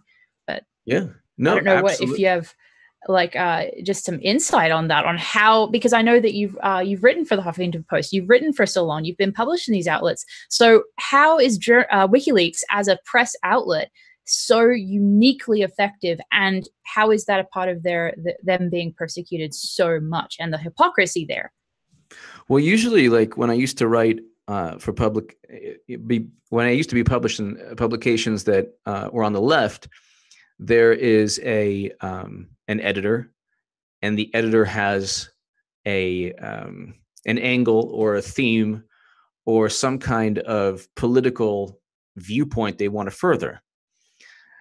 And even I was a contributor on The Hill. It's more middle of the road, maybe, somewhat more conservative than obviously the Huffington Post or Salon, but like there's always an editor, there's a mission statement for the publication, or, there's some kind of goal they want to achieve. Usually it's a political goal. With WikiLeaks, there's no political goal. It's just, if the truth happens to expose the left or the right, it's just, what they publish. But that's very dangerous. Exactly. And it's revolutionary. Yeah, it's absolutely revolutionary. I mean, now all we have is like anonymous sources with not. So I have to trust these reporters or journalists at the Washington Post, New York Times. 99.9% are hardcore for one political party. So it's like, obviously they're not going to expose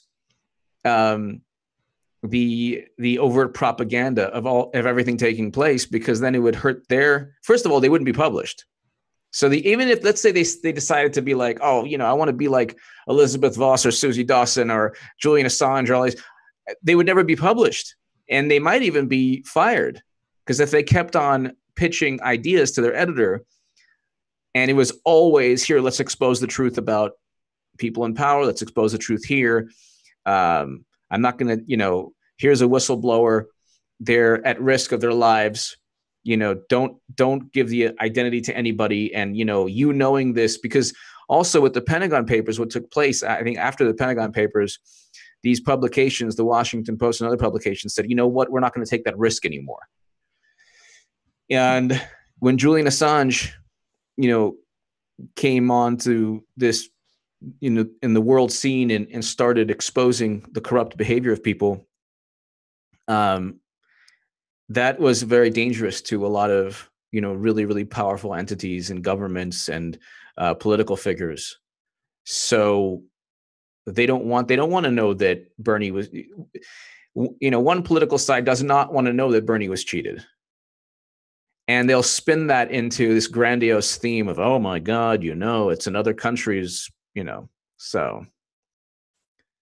I think that's completely correct. And I think that, so in light of that, in light of the way that there is always an agenda, and even if people don't think they have an agenda, they are still filtering that first, the primary source material, if they even use an actual primary source of some kind or the words of somebody they actually spoke to, they're still filtering that through their own, lens. And as you've said, what we're seeing with the WikiLeaks publications is no filter, no interpretation. It is simply the evidence left by the people that were creating the emails, the videos, et cetera, et cetera, et cetera. So in your perspective, how has WikiLeaks affected your journalism? And in some way, would you be able, you think, to function as an independent journalist without WikiLeaks if you didn't have their evidence to cite in your reporting? Well, I think that WikiLeaks is like the last line of defense between an Orwellian society and the truth. We don't have, it was CNN. It was kind of funny. CNN was like, I forgot who it was, some reporter there. It was like, Trump is attacking a free and fair press. And I was like laughing, like, what? It's just, it's just unbelievable that people don't realize that the CNN and the Washington Post, the New York Times, MSNBC, all the pundits, they have a very overt agenda, and it's not the truth.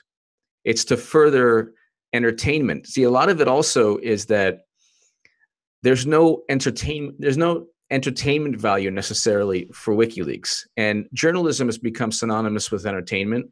So like MSNBC and CNN, I remember like when I was first, I've been on MSNBC a couple of times and CNN a bunch of times. And when I first went in the studio, I just remember like, it's just like this, like it was like a 1984 movie, like 50, 60 like flat screens everywhere with like, it looked like some kind of like casino in Vegas. Interesting. Huh. Yeah. And I was like, oh my God, it's real. Like, this is crazy. This is the machine. This is the media machine. And it was, you could tell that the number one goal was advertising and the number one goal was entertainment, not, some kind of like cerebral endeavor where, oh my God, you have to like look inward and say, oh no, we're really corrupt. We have to change. Like not real investigative journalism at all. Yeah, there's no investigative journalism, even for like local papers now. I mean, that's like, that type of thing is gone. And when you look also like every major story, the journalist that breaks that story and it's unpopular is attacked. Nobody believes that journalist until finally, and they're discredited and they're and so many come to mind. I just can't remember like at this moment. Yeah, there are so many examples of that type of that exact story playing out. Yeah, definitely. And as that journalist is trying to convey the truth, they're attacked by their colleagues, by the media. And instead of Gary Webb is an example. So that's what I was looking for. Very good example. I believe WikiLeaks tweeted about Gary Webb recently, saying something along the lines of, it took 8 years for the CIA and the press, I believe that was the tweet, to kill Gary Webb. So if for people that aren't familiar, could you give us a little bit of a background on that? Yeah, I mean, he broke the story about the origins of crack cocaine and the CIA's involvement and all of that, bringing in cocaine into the country and into impoverished neighborhoods. Which is a huge story. Huge. Yeah, this nefarious, story where nobody was talking about it. And then, of course, the Washington Post, I'm just here, 2014, Gary Webb was no journalism hero, despite what the Kill the Messenger, what Kill the Messenger says. It's like they don't want to give any credit to anyone who destroys the prevailing narrative.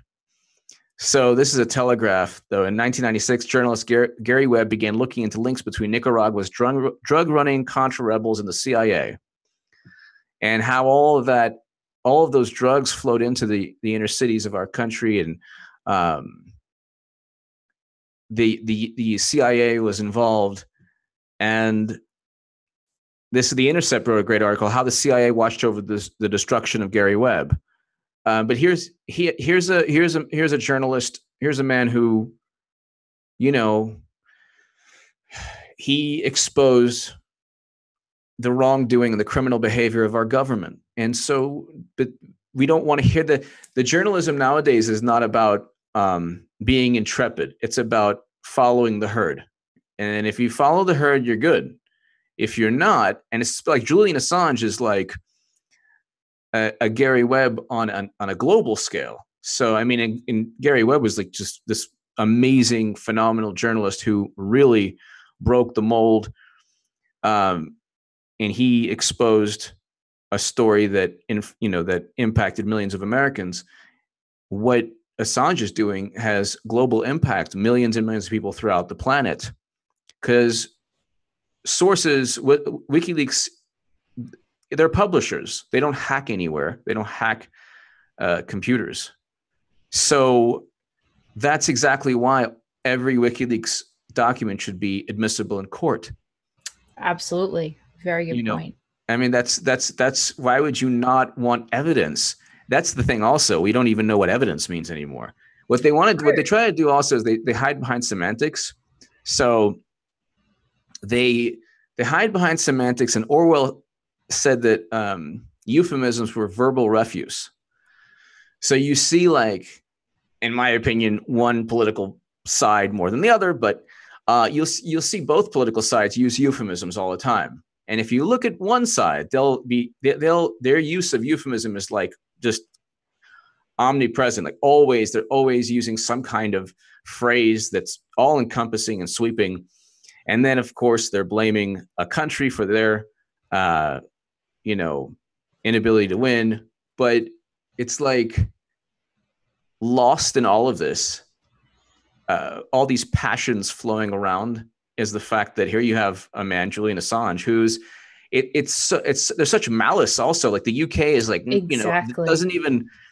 Won't even allow him freedom because of, some kind, not even a crime, because there was no case. The whole point was like, there's no case in Sweden ever. Yeah, there were no charges. For those who are not familiar with the details on that, there were never any charges against Julian Assange that were actually filed. And the investigation itself, the Swedish authorities wanted to drop their investigation in 2013. And the UK pressured them not to, which was all revealed by the amazing journalist Stephanie Marizzi. Her incredible work has been just, I can't even express how important her work has been in showing us the way that the persecution of Assange has not been normal. It hasn't been the average treatment of a journalist or just any person.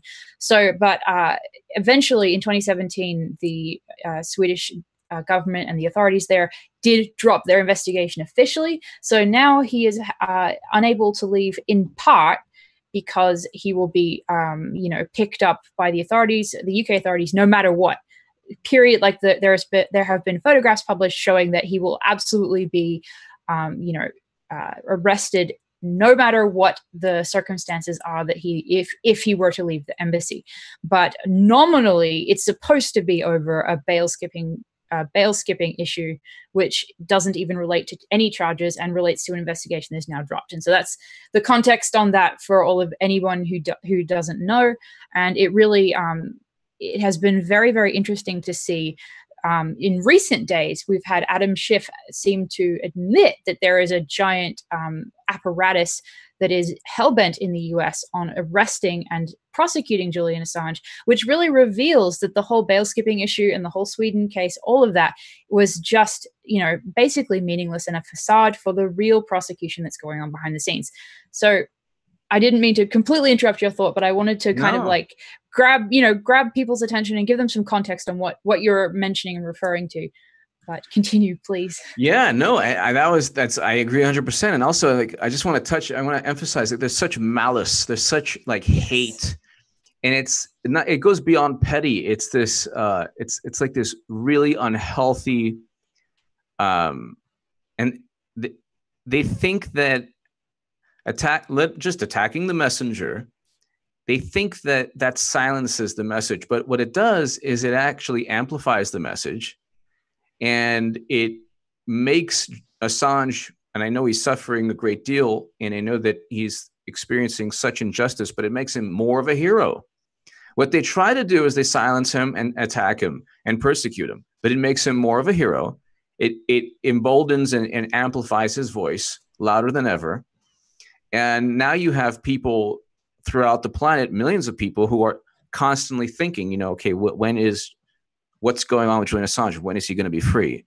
And they know what's going on too. Like there's this vapid, childish, like stupid attempt at, if we just, cut his internet, and if he can't speak anymore, and, then suddenly the truth won't be heard.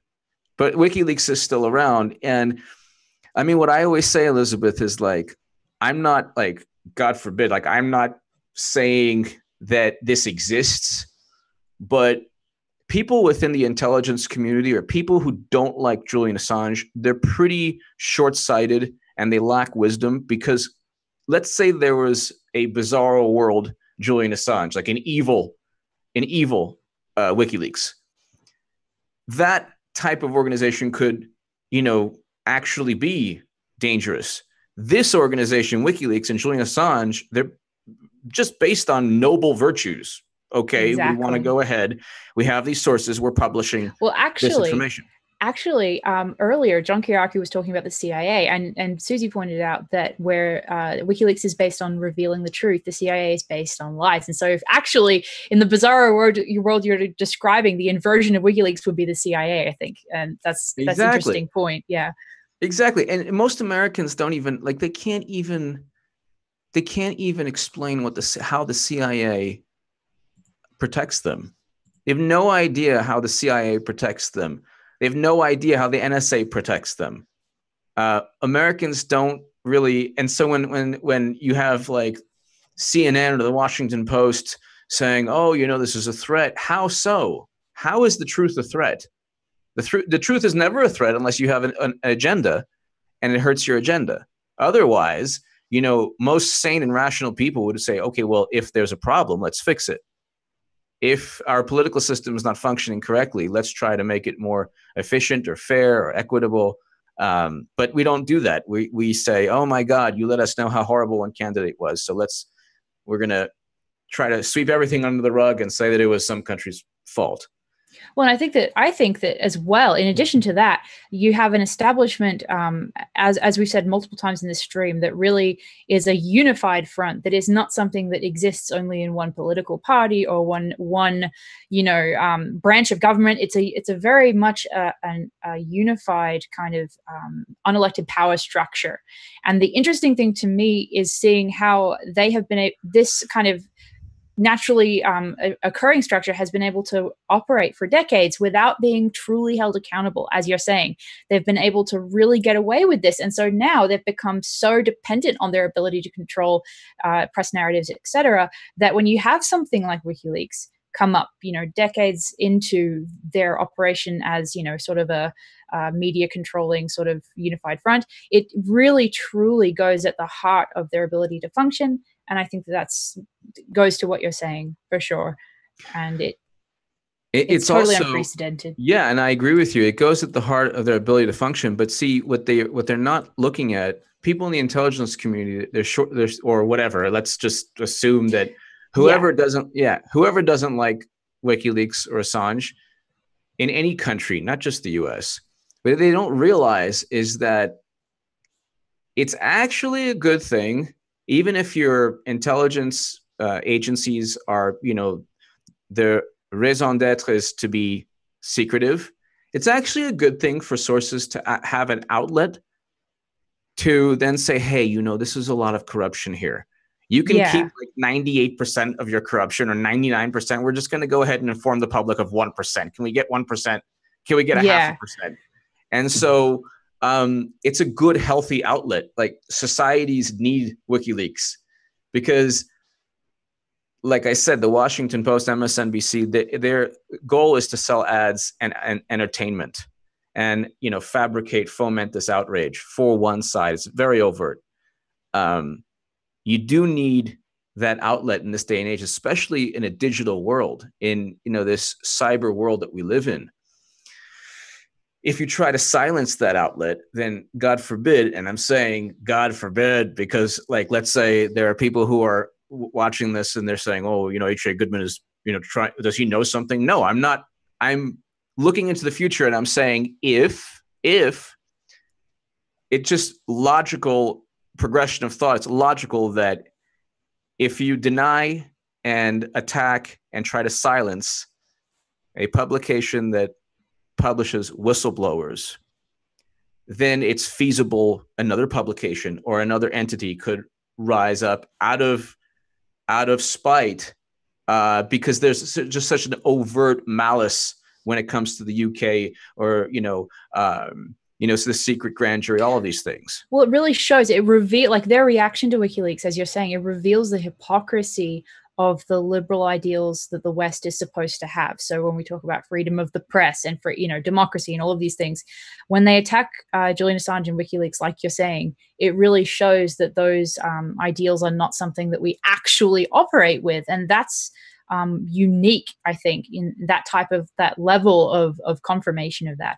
But I was wondering, I wanted to get your thoughts on how you think things have progressed in the last 2 months. Unfortunately, we're going into the third month of Julian Assange being isolated. Have you seen a massive increase in support for Assange? What have been your thoughts on how the whole story has developed with this? Well, I wrote an article in the Daily Caller, Free Julian Assange, and I was very, very, very honored to have WikiLeaks, but also extremely honored to have Mrs. Christine Assange share it. And I think that, on the positive end, the people who really care about WikiLeaks and really care about Julian Assange and want him free, we're all emboldened. We have even greater purpose now. Unfortunately, on the other side of the equation, I do think that I think that people who want him silenced feel this is a temporary victory for them. So maybe I'm just like I see the glass half empty, but I think that there are people who want to silence Assange and they see this as a temporary victory, but they lack the wisdom to realize that no, it's only emboldened people who really care about Assange. And I think that's why we see also, like, when you say it's emboldened the opposition to Assange, an example of that would definitely be those 6 Guardian articles, and I think another 1 or 2 was published recently where they're attempting to smear him. So yeah, you do see kind of like emboldening of both sides of that coin, I think. Yeah, it's also interesting. Why would you, if you're the Guardian or if you're anyone, they're going to be next. They're too stupid to realize that. That is an important point, and that is something that has been touched on by WikiLeaks and by I believe Stephanie Marizzi, and a number of their legal representatives have stated really clearly that what is happening to Assange and to WikiLeaks right now is like a death knell of the ability of the free press to function. Because if you prosecute a publisher who has done nothing wrong in terms of simply publishing information, then are you going to then prosecute the Washington Post or the New York Times for publishing a leak? And John Kiriaki pointed out earlier that Washington runs on leaks. So yeah, I would love to get your perspective on that. Well, yeah, and also these people are so stupid that when they try to attack Julian Assange, they don't realize that their publication would sell them out in like a nanosecond. They would be sold. They would, before they could even step foot in the building, the authorities would take them and arrest them and put them in jail if they ever actually, came up with a story and had actual, real sources about some kind of grandiose criminal wrongdoing within government. And that's not just the U.S., that's the UK too. And so if Julian Assange, God forbid, is, silenced, then the Guardian is next, the Washington Post is next, because in the event that they actually do want to engage in, serious investigative journalism in the future, whomever is the next, let's say, truth teller, a person who wants to publish something that nobody has the guts to publish, it'll be a million times easier to make that person's life miserable. So they're pretty stupid too. Like these journalists, what they don't realize, they think they're attacking like the negative qualities, or like, I don't want to be too partisan, but what I want to say is that, like, there are journalists who don't like WikiLeaks because they feel that WikiLeaks emboldens their political opposition, and then they assign all these qualities, these attributes like racism and sexism, whatever, to that political opposition that they want to oppose. So because WikiLeaks published in the election emails that hurt their side, they then make the connection, oh, well, if I'm fighting WikiLeaks, then I'm also fighting, Trump and whatever people that, And they're associating WikiLeaks with a political narrative that they want to push. And exactly. That doesn't matter. Or they want to oppose. Yeah, exactly. Yeah. Exactly. And so it doesn't matter if that is a reversal of the narrative that was pushed against WikiLeaks the day before. It can oscillate back and forth about who you attack. You use WikiLeaks to attack in that type of narrative. But and that's, again, I'll say it again, the unity in the fact that they are attacking Assange, no matter what the publications that WikiLeaks publishes, he is attacked constantly. And so that is why it is so important to have a unified front of supporters from all sides, because we have to kind of reflect, and we have to be the inverse of that unelected power structure that is unified in persecuting WikiLeaks. But can you speak at all about any of the ways that, in general, your investigative or independent journalism would not be able to have either been effective or wouldn't have been able to happen at all if WikiLeaks didn't exist? Because as an independent journalist also, I have noticed so many times that there are articles that disobedient media could not have published if WikiLeaks didn't exist, and it covers a huge range of topics. So I didn't know if you had any comments on that. Well, okay. The DNC and Podesta emails influenced me a great deal, and they influenced my thought process. So just like on Twitter right now, somebody was like, well, then why are you telling me to vote for this person? I'm not telling anyone to vote for anybody. You can do what you want. But knowing that Bernie Sanders was cheated and knowing the extent, you had Nico House just on, Nico and Jared and Elizabeth Beck. Yeah. The DNC took money, hundreds of millions, and this is important. Yeah, we wouldn't be having that conversation without WikiLeaks. Without WikiLeaks, that conversation would not exist. So yeah, you can't, like, I would like to know if I'm being kicked in the face. I would like to know if, I'm being stabbed in the back. I don't want to just like walk and stroll and be happy and, oh, there's a dagger in my back. That's fantastic. I want to know what's taking place. And I want to know the nature of what's taking place in wars. I want to know, how, if there are people who within the CIA, for example, or within the military, whether it's Chelsea Manning or it's important, or whether Edward Snowden, I want to know if, James Clapper is lying, or if John Brennan. I want to know if these people are lying because we pay their salaries. The whole point is, the intelligence community works for the American people. That's lost in all of this. We don't owe anything to the CIA. The CIA owes something to us. They are supposed to protect us. Exactly. And if they're, yeah, go on.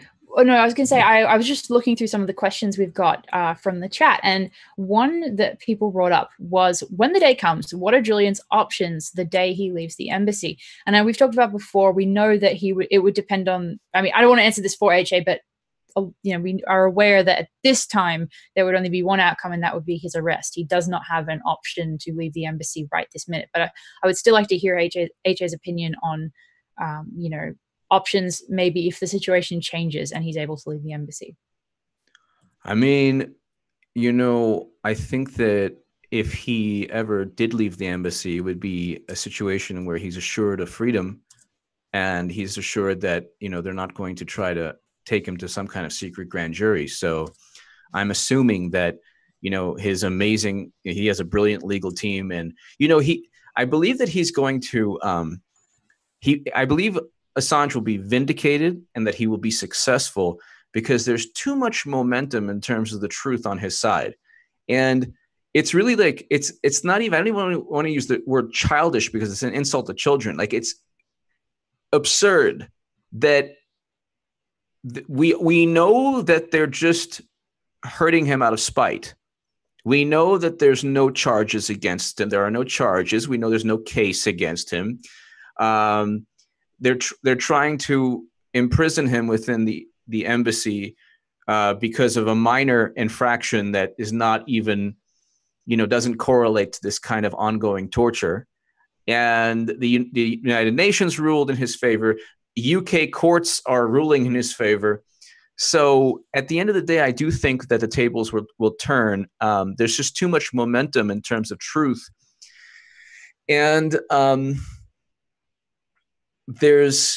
think the best thing, like I always say, like for me, I'm not saying for anyone else, I'm not telling anyone else what to do, but for me, not being partisan, I'm just saying I'm voting for Trump in 2020, but I would not vote for Trump if, God forbid, Julian was arrested and sent to the United States. Then I would not vote. If that happened on the behest of Trump's administration or his DOJ, et cetera, et cetera. Yeah. That's the way you.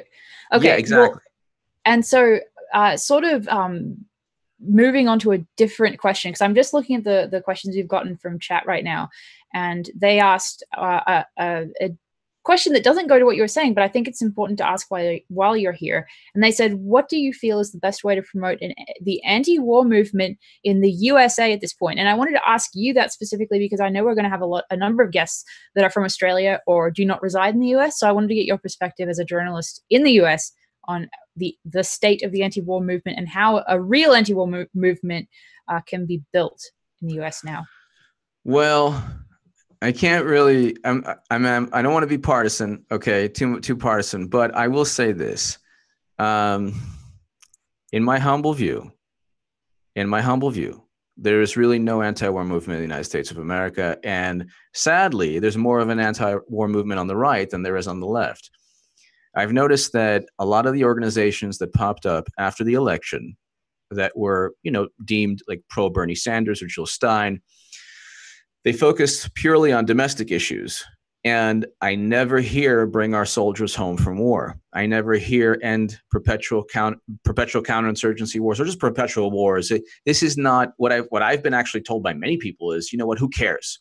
Who cares? Look what he's doing, or look at this, or, there's other issues, the climate change. I had one very intelligent person, if you can believe this, one very intelligent person say to me, well, climate change will kill more Americans or more people than wars. And in my head, I'm like, oh my God, this is the extent of the there needs to be a movement of people that will not vote for a candidate if they are willing to send Americans overseas. I think that, and unfortunately, there are more people on the right, in my view, than on the left who will take that vantage point. But I don't see it. Yeah. That's an interesting recent phenomenon we've seen, the anti-war right movement. And that's not partisan, simply to observe that has been kind of a phenomenon that we've witnessed. Do you think there would be any ways to encourage that to grow beyond partisan boundaries, not to have an anti-war left or an anti-war right, but to just have an anti-war movement? Do you think that's possible? The problem with is that there's too many euphemisms and labels used. So the rebuttal to that, I've been told by people, is that, well, they're not really anti-war, they're just isolationists. It's like, well, I don't care what the word is. It really doesn't matter what your motivation is to advocate you bring soldiers home. Yes, it's just not, it doesn't do anyone any good to be overstretched and to constantly engage in wars throughout the world or to fund wars. It makes the world less safe, but it also creates a situation where we have veterans who have, given so much, in many cases, their lives to the country. Their families suffer. I've spoken to veterans, and they have night terrors. Some, in their 20s or early 30s, like they have these, like, really they can't sleep because of all the horrors that they've seen. So, but see, unfortunately, historically, the left has been the anti-war party or movement. Yeah. But now it's more so on the right, I say. So until Democrats say, or until people on the left say, we want to bring our soldiers home, we have no business being in these places forever, I don't think that there's going to be a viable anti-war movement. I mean, I think that that's an important and realistic answer to that question. And then thank you to whoever in the audience asked that. What are some of the ways that you think that the public, the people watching, can tangibly help Assange and WikiLeaks beyond the normal sort of like, donate, sign petitions? As a journalist, what do you think is the most effective way that people can actually make a difference in this fight to reconnect Julian? Well, I think that, just, read the work of, brilliant journalists like Susie Dawson and you, and support WikiLeaks and Julian Assange. If you want to donate to them, if you want to write a letter to your congressman or write a letter to, they're almost certainly not going to read it, but it doesn't matter. The more letters written, the more, people should start writing on Medium their own thoughts. Good point. They should go ahead and write their own thoughts. They should go ahead and be active with their own feelings. There's, a really, really wonderful. There's a really, really wonderful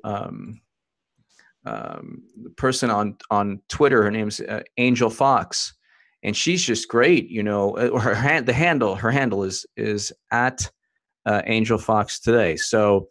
But she's always writing and, supporting. And there's a lot of supporters. There's a lot of people who are, finding creative ways. I know there's a WikiLeaks art. There's WikiLeaks. Yeah, you can, create artwork. Yeah, I was going to jump in and say, that's something I mentioned right at the beginning of the stream, was that people should definitely take a look at Yara Spot art. And I don't know if I'm pronouncing that handle correctly, but it's YARRASPOT. So that account was photographing yesterday a number of pictures of graffiti and repainted graffiti that she had painted onto a wall, and I believe Hosier Lane. I believe it's in Melbourne, but it's a really, really famous location for public art. And so what she had done is she had posted. She had painted, Unity 4J, Free Julian Assange, and all of this information on the wall. And it was such a beautiful and inspiring, show of support. And it just shows how with something as simple as a public wall and a paintbrush, you can get the message out there. And here, you and I are speaking in the US, that wall is in Australia, where, the impact of these messages can be felt across the globe. And I think that is, I hope that people do take into account their own talents and their own ability to make a difference. That doesn't have to be journalism. It doesn't have to be writing. It can be painting. You can make a song. You can make an album. Whatever. You have to be creative and not let the bounds of your own thinking limit your attempts. Or help. Just like if you had a day or a week where thousands and thousands of Assange and WikiLeaks supporters would just constantly write poetry throughout on Twitter, just 5-6 poems a day for thousands and thousands of people, you would have this cosmic. It would cleanse Twitter of all the hate. Yeah, it might come close. Ghostbusters 2, there's slime, and it's because of all this hate.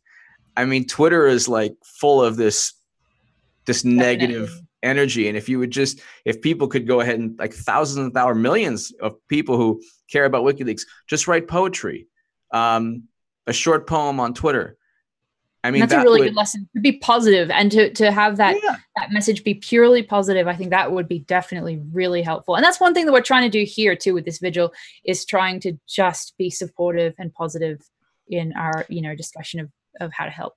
If there's one thing that I could tell Julian Assange, it would be that there's so many millions of people who care about him and who love him and who care about him, and I should say that who admire his heroism and his courage. And of course, I mean, I can only imagine how much he's suffering and all the obstacles he has to go through. But there is a movement of just millions of people throughout the world, whether it's organized or not, I don't, but there's just so many people throughout the planet who want him free. And there's not many examples in life, and especially in politics, where it's just good versus evil. I don't know of any. I mean, I get into arguments, people are like, no, this is a little bit more complicated, whatever. But this is good versus evil. This is just good. There's really nothing. There's only good. The truth is good, and it's authentic too, because they don't say like. It would be one thing. It would be one thing if Julian and WikiLeaks edited or added something to the documents they published. I completely agree, and I think that what you're saying, the black and whiteness of the kind of the good guy versus bad guy sort of situation, comes from the fact, as you're saying, that they are just publishing the truth, and so then it becomes the people that are wanting to protect the lies are the ones that attack them, and that's why you have this really binary kind of situation. And that's also why it's so important for legacy press that when it acts as an extension of the state to demean and to mock and to smear WikiLeaks and Julian Assange, because that's the only way that they can diffuse their support. So that's definitely something that's really important to note and take into account. Yeah, and also, like, they're not The Guardian or certain journalists here and there. They're not fooling anyone. Just because they think that the truth hurts their side, it's plain to see that it doesn't hurt any specific side. It's just the truth. Maybe they should just look at their side and try to fix their side. So.